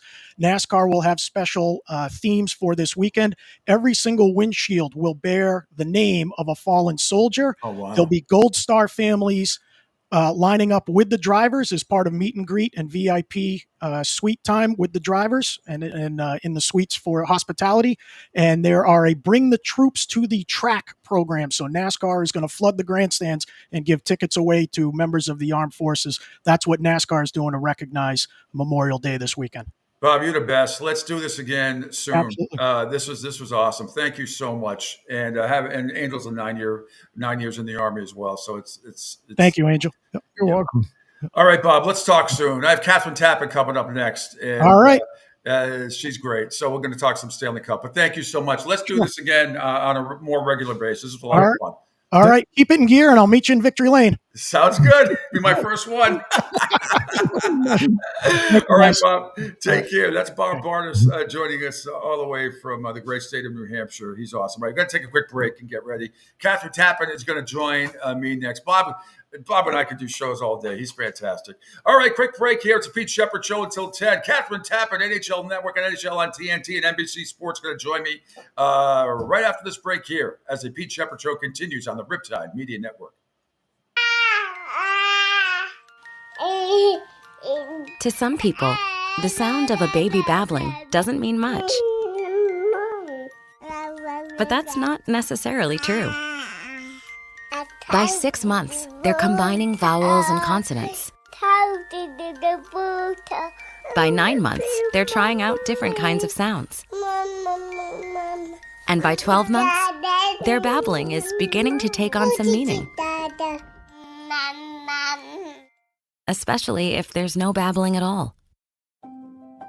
Little to no babbling by 12 months or later is just one of the possible signs of autism in children. Early screening and intervention can make a lifetime of difference and unlock a world of possibilities. Take the first step at autismspeaks.org. A public service announcement brought to you by Autism Speaks and the Ad Council. The following is made possible by Dad. Why was the basketball court all wet? Because the players kept dribbling all over it. The dad joke. Corny, grown-worthy, but also one of the simplest ways to share a moment with your kids. Why do you have to be careful when it's raining cats and dogs? Because you might step in a poodle. And kids that spend more time with their dads grow up to be smarter, more successful. Can I tell you a cat joke? Just kidding. And, with any luck, funnier adults. Why didn't the skeleton go to the dance? Because he didn't have anybody to go with. Dad jokes rule. So take a moment to make a moment and give your kid a laugh. It's as easy as going to fatherhood.gov. Brought to you by the U.S. Department of Health and Human Services and the Ad Council. That's really funny. Right now, our country feels divided, but there's a place where people are coming together. I gotta tell you, I was nervous to talk to someone so different than me. Me too, but I'm glad we are. Love Has No Labels and One Small Step are helping people with different political views, beliefs, and life experiences come together through conversation, and it feels good. Wow, your story is so... Interesting? Yeah. When people actually sit down, talk, and listen to one another, they can break down boundaries and connect as human beings. At lovehasnolabels.com/onesmallstep, you can listen to amazing, life-changing conversations and find simple tools to start a conversation of your own. I know one thing. This conversation gives me hope. It gives me a lot of hope, too. Take a step toward bringing our country and your community together by having the courage to start a conversation at lovehasnolabels.com/onesmallstep. A message from StoryCorps, Love Has No Labels, and the Ad Council. People do some pretty cool things in their 40s and 50s. Why should saving for retirement be any different? I mean, they go back to college, learn new instruments, start skateboarding. Whoa! Okay, maybe that one's not for everybody, but saving for retirement is. With aceyourretirement.org, you can get on track with your retirement savings no matter your age. Just have a 3-minute chat with Avo, the friendly digital retirement coach from AARP. You'll get personalized recommendations based on your input that are easy to understand and work with your lifestyle. It's quick, easy, and free. Plus, it's sponsored by AARP, so you know they got your back. Woo-hoo. Gnarly move, Dad. Thanks, sweetie. So wherever you are in your retirement savings journey, head to aceyourretirement.org and start chatting with Avo today. That's aceyourretirement.org. A message from AARP and the Ad Council. All right, welcome back. No music today. Angel's got a million things going on. Normally I'd be in the Naples Wealth Planning Studio, Catherine Tappan, but I am here at the lovely Isola della Cucina, which is my island table here as I speak Italian to you. Catherine Tappan, outstanding. You see her on NHL on TNT, NHL Network. She is back on the NHL Network, NHL on TNT, NBC Sports. Thank you for taking a few minutes for joining me. How are you doing? Of course. Well, this morning I'm a little tired. I was doing well thinking that game last night was going to end regulation and, we get double overtime. And full disclosure, I totally dozed off at some point and woke up when that goal was scored and it was mad chaos for Connor McDavid. But yeah, that's what we do. It's the playoffs, right? This is the best time. 4 teams, we're down to 4. Let's figure out, who's going to be in the Stanley Cup final, but the games have been awesome. That game was unreal last night. So, but yeah, I'm doing great. The sun is shining. It's a new day. That's great. Before we get into the hockey, let's get to some serious stuff. How'd you do in the golf tournament recently? You were in some celebrity. Did you win? So no, we did not win, but I will tell you this. So it was Sean O'Hara's foundation, which he has been hosting this golf tournament at, it was at Trump National in Bedminster, which is just a spectacular golf course, 2 courses. He had a 300 and some odd golfers on it. Wow. And Sean O'Hara is a great ambassador for cystic fibrosis. And his foundation donates a lot of money to help children with CF and families dealing with CF. So a bunch of us were there. I mean, Boomer Esiason was there. You had, a bunch of his former teammates with the Giants. Jason Tuck was there. Justin Tuck, sorry. And Hall of Famer Steve Hutchinson, Melissa Stark was there. So it was a great event. I will tell you, from my group, I had 3 natural birdies. It was a shamble, but I had 3 teams that were unreal. And I was like, they were like, just you try and putt it. So I birdied 3 holes for my group. So that's I did my part. All right, mic drop. That's it. Exactly. But yeah, I try to squeeze in as much golf as I can with this crazy schedule because I just love the game and I just love who you meet on the golf course. And it's so great. And of course, the pride of Rutgers University. You are were a superstar athlete there, highly decorated. Joey B says on the text line, "Wow, Catherine Tappan on the show, awesome." Morristown's own. Thank you for all the great work you've done over the years for hockey and the fans. So nice, I appreciate that. In Morristown, that's great. Town I grew up in, yeah. And actually, Sean's a Rutgers guy too, so that's I knew Sean a little bit at college. We overlapped. We didn't overlap, but we did certain events together for Rutgers University, and then just obviously over the years being in the business together. So. Yeah, good old RU connections. Yeah, no, you were working the last series, right, with the Stars and that last series. So, what do you like about that? That was I think back. I can't remember. Were you still at Nesson when Sagan was playing for the Bruins? I can't remember if you were left back then. Yeah. Now, people don't realize back in the day. Remember, it was Claude didn't want to play him. There were times a year before he didn't want to play him. He was 18 years old, right? It was had all this potential. Never sort of really lived up to it. Then once he got into the playoff, but then. As the story goes, the Bruins have to have a sentry post outside of his room because he liked to go out as a young teenager, and he was a teenager. He's come a hell of a long way, hasn't he, since those days in 2010, 2011? Yeah, he certainly has. And yes, I was there. I was there when they drafted him. There was so much hype around him, just a tremendous player out of junior. And, Tyler Sagan, I think, needed a little more guidance from a maturity standpoint. I was hoping somebody maybe within the Bruins organization would kind of help guide that. But who it ended up being was Mark Recchi. And during that championship run, as you remember, they won the Stanley Cup. And it was Tyler Sagan and Brad Marchand running the town for a month and a half, to the point where Cam Neely had to tell them in July, you need to go home. Go back to Canada, where you live with your families. Like, get out of this city. They were just living it up as young kids, and as they should, they won the cup. But yes, you remember.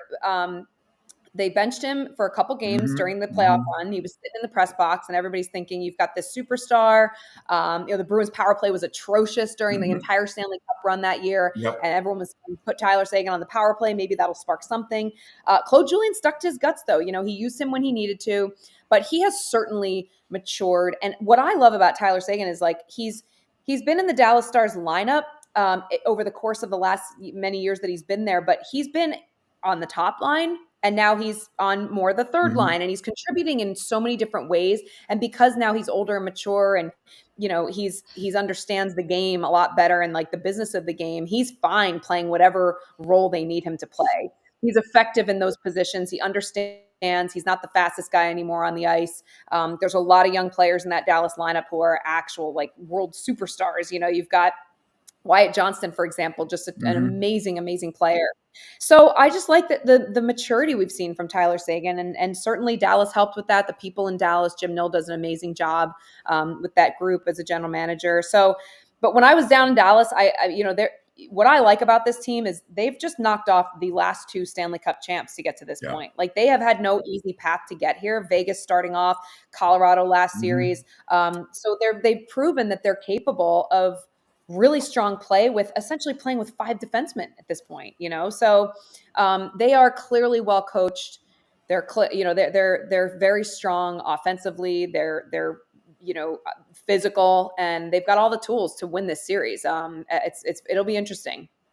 Yeah, I did not pick a winner in the East because I thought it was so, of course, I was rooting for the Bruins, but I understand, and I have a lot of respect for the Florida Panthers and Paul Maurice and company. I did pick Edmonton to get to the finals.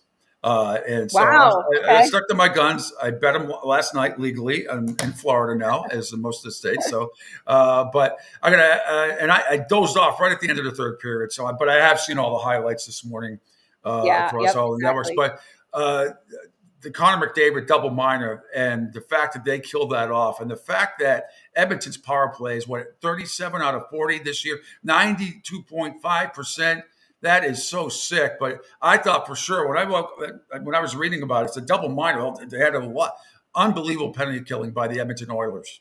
Yeah, and that's the big difference I think that Chris Knoblauch has, enforced with this group when he took it over. He's getting the players like Connor McDavid and Leon Draisaitl, these offensive, powerhouse, absolute elite offensive players, but he's getting them to play responsibly defensively as well. And, that two-way game is incredibly important, as we've seen with when championships are won, you have an Andrei Kopitar on the ice, you have a Patrice Bergeron, you have a Barkov, those are the players that will play great on both sides of the ice. And so, yeah, that double minor was an unfortunate penalty taken.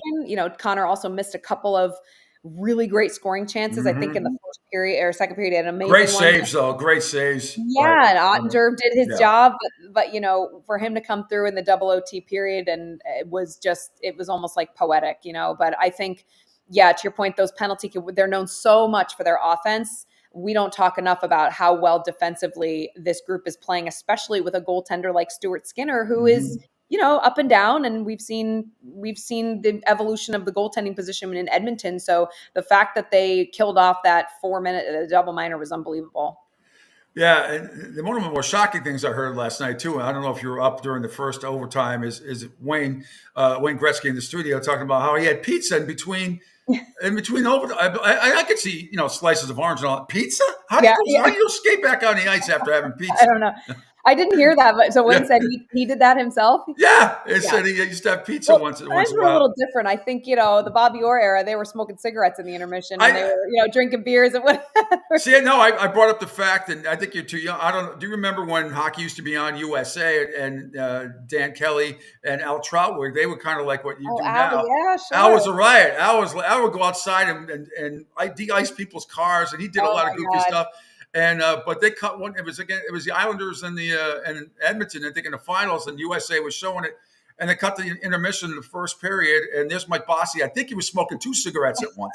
I'd never seen that before. I believe it. Yeah, no, it's unbelievable. I mean, now they're like, getting IVs so they can get more energy, and they're getting, to your point, I'm sure there's some power bars in there and ice baths and what have you. But I mean, that's a grind. These guys are just battling.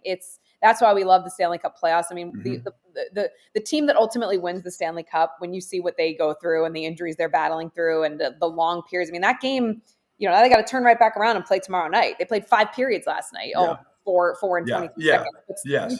You get it. We'll get to the Rangers and Florida tonight. I want to ask you, what's it like? You're back at the NHL Network, which is awesome. There's a bit of a crossover, but how do you like working with the guys NHL on TNT and that beautiful studio? And not to mention the fact you're across the way from the guys on the NBA, which are earning those guys. And I know they occasionally stroll over, and you guys have some good interaction there. It's Shaq Hyman or whatever.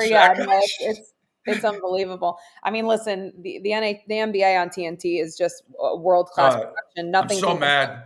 I know. Nothing can compare to it. Ernie Johnson is the best of the best. Mm-hmm. But the dynamic between Charles and Kenny and Shaq, I mean, it's just like, I mean, I don't even know how you could ever recreate that down the road. You think of generational talent, and that show is special, and they let them do their thing. And I think when you watch Liam McHugh and Anson and Biz and Brett, and they're very similar in the sense that they have the freedom to say what they want to say. They have the freedom to be critical. They have the freedom to be creative.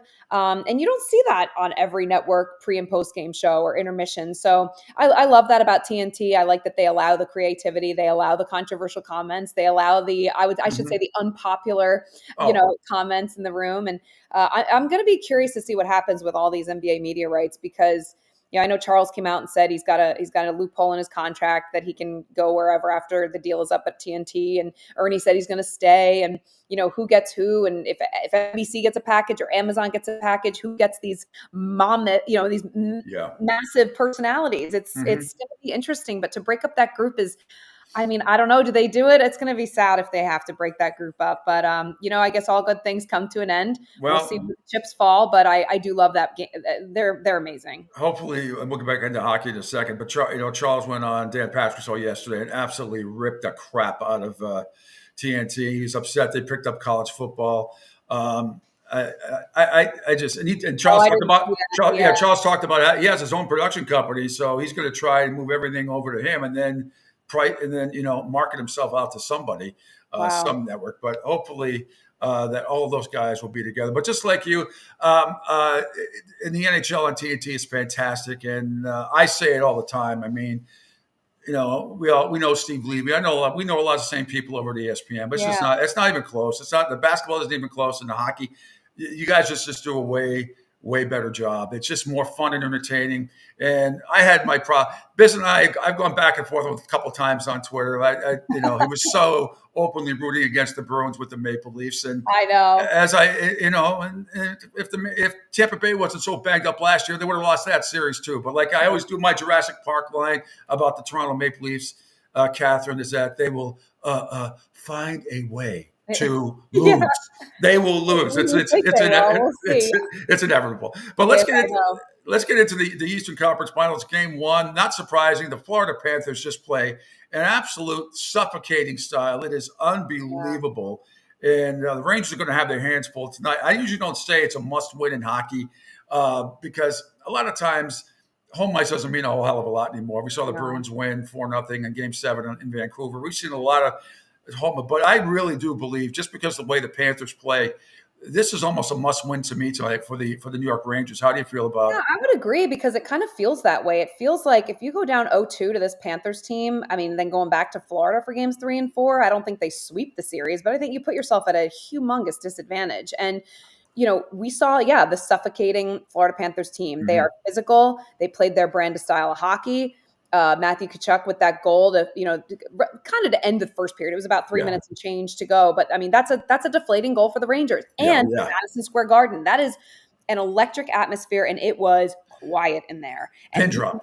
You don't want that. The Rangers can't have that. That's why I think you are going to see Matt Rempe in the lineup. I haven't seen any updates yet on the lineups for tonight, but for the sheer fact of bringing him in from an energy standpoint, get the crowd engaged. I mean, that guy steps on the ice and the whole entire Madison Square Garden goes nuts. And whether or not he even played, he'll probably play 3-4 minutes. It doesn't matter. That's what your other that's what some of the other guys in the lineup played anyway the other night. So, but yeah, I think the Rangers are going to have to get back to being more physical, capitalize on their chances, take advantage of the opportunity. They had a couple power play opportunities, take advantage of that. And just, they have to get this win tonight. They've got to even up this series. And Florida's going to do their best to not let. Bobrovsky was unbelievable, 23 saves, but crucial saves. And that's a really good Florida team, as we know. And they also have a bit of a chip on their shoulder because they didn't, they made it so far last year and they didn't make it to the they didn't win the Stanley Cup. So now they know what it takes to get there. They're trying to get back and they've got that cup on their mind. So it's a formidable team. It's a difficult team to face. And clearly they proved in game one, they're ready for this.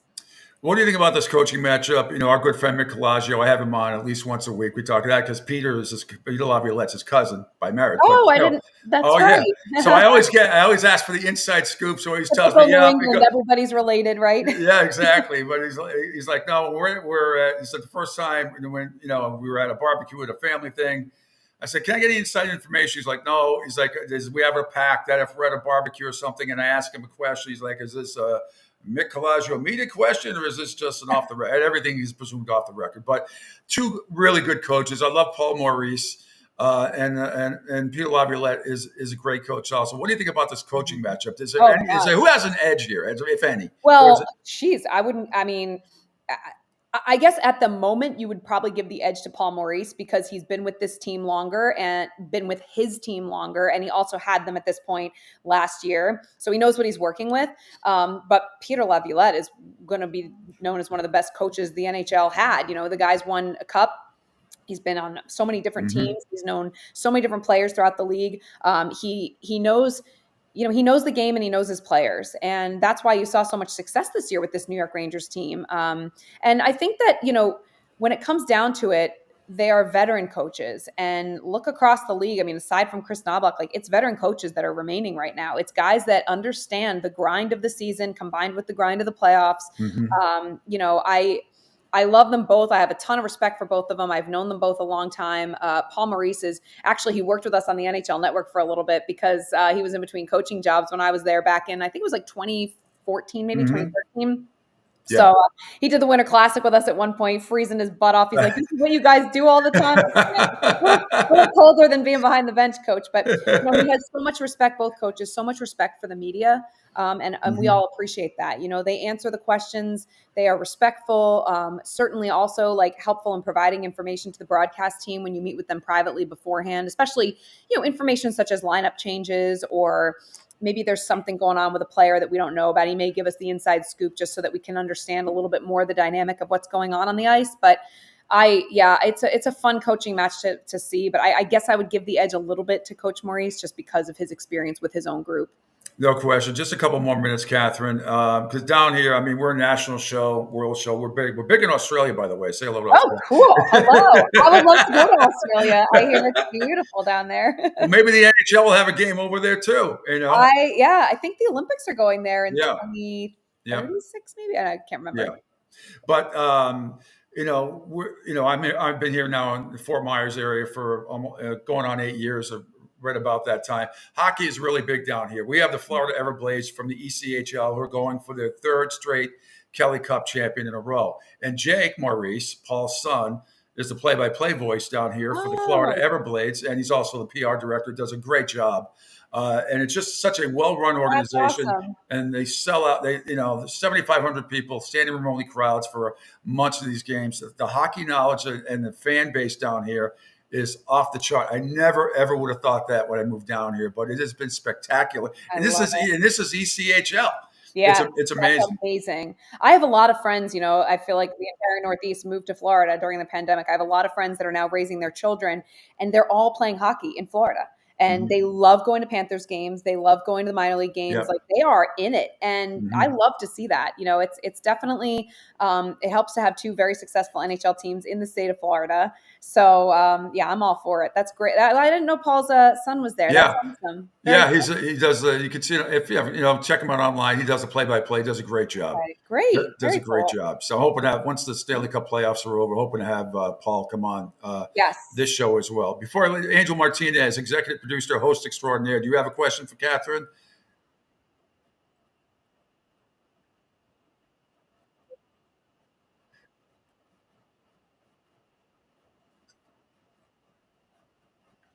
Well, that's they're double A and single A compared to where Catherine is now. So I mean that's Well, that's what's just cool that's though, just and I tell this though all the time. I'm like, it's almost like the minor league, like it's a stepping like stone. playing AAA ball was Yeah. working at Nesson, and no disrespect to anybody there because they put on national quality. I mean, Tom Karen and the Mhm. producers and everybody up there. I mean, it's a national looking broadcast. It's amazing, and but it's also a great place where you could, I came to a point in my career. I'm like, I could either stay at Nesson forever, or I'm 28. I'd like to see what the network level is like. I'd like to try. I'm getting interest there. I'm going to go for it and hope to God it works. Swing for the fences. Yeah.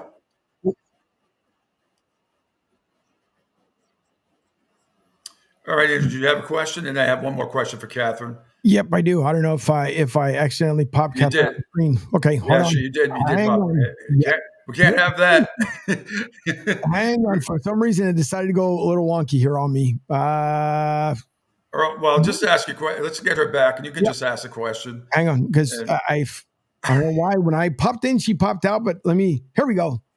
Let me get Catherine back in here. Process. I want to make sure we don't lose her. Yeah. It happens every once in a while. I say There you go. There you go. live. It There happens. you go. Okay. But no, two things. One is because obviously with the Panthers being down here in Florida, the way we are, I'm in Tampa, even though I'm originally from Philly, so I'm a Flyers fan. But I'm wondering because now it's become more intense as a heated rivalry with the Panthers versus the Lightning. If the Panthers turn around and win their first Stanley Cup this season, how intense will it be for the Florida fans? Because now it's really going to be a big division here in Florida. Oh yeah, it's like the Subway Series, right? Yankees and Mets. But no, it's huge, and it already is. It's already a great rivalry, and I love.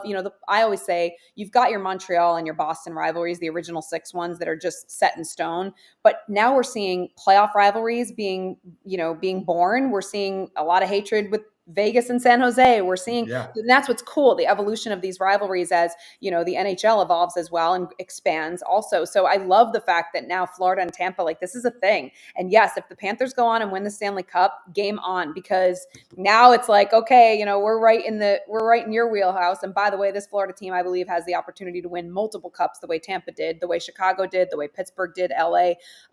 They're fine-tuned for it. And players want to play there. Sam Bennett's going to want to stay there no matter what. They take golf carts to the rink. They wear flip-flops. They're surfing. No tax. I'm like, hello. They're going to get guys that want to play there the same way Vegas does. They're great markets. They're fresh markets.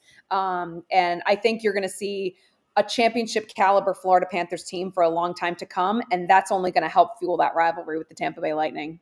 All right, Catherine, before I let you go, has your NBC released, we're about 12, 13 weeks away from the start of college football, which you are well ensconced with that. And I was so happy when you went back to NHL Network, you could still do your NBC stuff. Yeah, sideline reporting on Saturday night.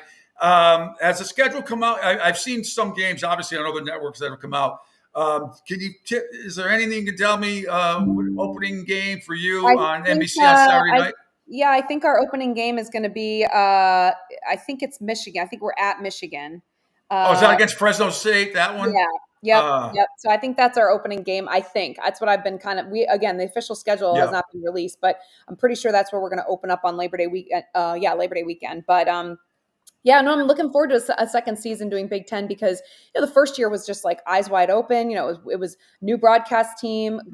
Great. I mean, shout out also to Noah Eagle. He won the Sports Emmy the other night as the best upcoming on-air personality, and he gave us all a shout out in his speech, which I just thought was so world class of him. He's an incredible talent. He's a wonderful person to work with, and we'll start season number 2 of that with NBC with the Big Ten package. So I think we've seen the schools now. We know the PR. We know the teams. We add 4 new teams, so it's going to be a lot better for us because we have the experience under our belt of a season. But together. But I think just also it's so exciting. College football's so great. Primetime Saturday night, like there's nothing like it. It's great. Last thing, what was your favorite Jim Harbaugh moment from last year that you got to witness? Oh gosh. I mean, there's so many. I mean, just sitting with him in production meetings alone, you never know like what you're gonna get. You never know, it can be a challenge sometimes, like when guys ask questions or I ask a question and he takes a minute to pause to answer it. You're like, oh God, it's like one of those when you ask Belichick a question and you're like, is he gonna scream at me? I don't know what's going on here. So, but yeah, no, I'm really excited to see what Sharon Moore can do with this team because he is just an awesome guy. He's so well liked, did a tremendous job with the offensive line last year for Michigan, got the head coaching position. And I'm so happy for him. He's a good man. And, he's inheriting a program that lost a lot of really good players, and the Ohio States didn't, and they went out and got him. So it's going to be interesting to see how Michigan can, try and get back to that national championship this year. It'll be fun. Catherine, you've been terrific. Anything else you want to plug? You're going to be on any of the networks coming up? I'll be on tonight. I'll be on NHL Network from 4 to 6 Eastern time with NHL Now. And then I'll come home and watch that Rangers game. Hopefully not fall asleep during it like I did last night's game. No, hopefully no double overtimes. But yeah, and then I'll be back on the network on Monday, on Memorial Day, and then a bunch of times next week. And then I'll hit the road for the Cup final for the NHL Network. So sweet. Yeah, lots coming up. But always good to join you, Pete. Always good to see you. Thank you. I hope we get to do this again, maybe during the Stanley Cup finals. I'd love to have you back on. You're terrific. Gasp guy says, great guest. You guys need to have Catherine on more often. Well, yeah, but she's busy. Yeah. She's busy. I mean, we could work out an agreement, Yeah, absolutely. Yeah. Give me some 7-figure deal, Absolutely. Yeah. My people call your people. I know how it goes. Gift cards to Starbucks or something. Yeah, I'm kidding. And you should have you deserved an Emmy too. You should have got one. You'll get yours. Oh, geez. Thank you. Yeah. Well, though, as great as they are, and this, like there's a lot of politics involved in this. I know. There's a lot of behind the scenes stuff. I just keep trying to do the best job I can every single night and and be a good person at the end of the day. That's the most important. So, and the best thing is when you do get your Emmy, I'll have the Kansas City kicker read he'll present it to you. Yeah, great. Oh my gosh. Unbelievable. Oh, please. Yeah. Anyway, thank you so much. All right, Pete. Yeah, good to see you. Angel, thanks for having me. Thank you. Thanks a lot. Take care, guys. Enjoy the games. Absolutely will. Thank you. That is great. Catherine Tappan joining us here from NHL Network, NHL on TNT, NBC Sports. She does the sideline reporting, in case you don't know, for the Big Ten on Saturday nights. And yeah, it'll be Michigan and Fresno State. I'd be shocked if it wasn't there. So great stuff. Angel, great job today. I want to thank all the guests. Bob Bardis, attorney at law, radio station owner, obviously Catherine Tappan just gave you her rundown, and Rick Horrow, our sports business guru, the sports professor, as many call him around the country. Again, Angel, thank you for your past service at this Memorial Day weekend. So we want to honor everybody. Obviously, any closing words before we head out of here? And we'll be back on Tuesday, by the way, from the Naplesville Planning Studio. Monday we'll have off for the holiday. But anything we want to add, Angel, before we close out this great show, and a lot of it because of you. Yep. Nope. Never forget the fall-in for sure in this Memorial Day weekend. It's not about the sales, how much percentage off. It's about the people who serve this great nation, continue to serve the great nation, and the fall-in more importantly. It was nice that Bob mentioned too what NASCAR is doing. So thank you for the families out there, military families that continue to do each and every day this country proud. A great week of radio. And don't forget, if you guys want to tune in Saturday, the pregame show right here on Sports Radio 102.9 FM, The Game for the Orlando Predators will be the mixture of Spanish and English, and then the following the game will be at 7:00. And as a bonus, I might have, if I can work it out one way or the other, not only the commentary up there on the screen, but also the game, so you guys can kind of follow along all together. So it's going to be a busy, busy weekend. My lovely fiance, who's soon to be my wife, is getting to do her final school run as her retirement is right around the corner. And then we get to celebrate tomorrow, retirement, birthday, and the Predators, hopefully with another win. Fantastic stuff, Angel. Thanks so much. Congratulations to Deb. Well earned. And everybody have fun. Don't drink and drive. Uber if you have to. There's going to be a lot of partying and barbecuing and parties going on this week. So this weekend, it's a long weekend. So take care, everybody. Thanks again to Angel Martinez, obviously, to Rick Horrow, Catherine Tappan, Bob Bardis. Great show today, everybody. A+ for all. A+. I am Pete. He is Angel. We are done. And then on Tuesday after the show, Martinez and Company is coming back as well from 10 a.m. until noon. All right, everybody have a happy and safe Memorial Day weekend. We will talk to you Tuesday morning once again at 7 a.m. It's the Pete Sheppard Show, always right here on the Riptide Media Network. See you.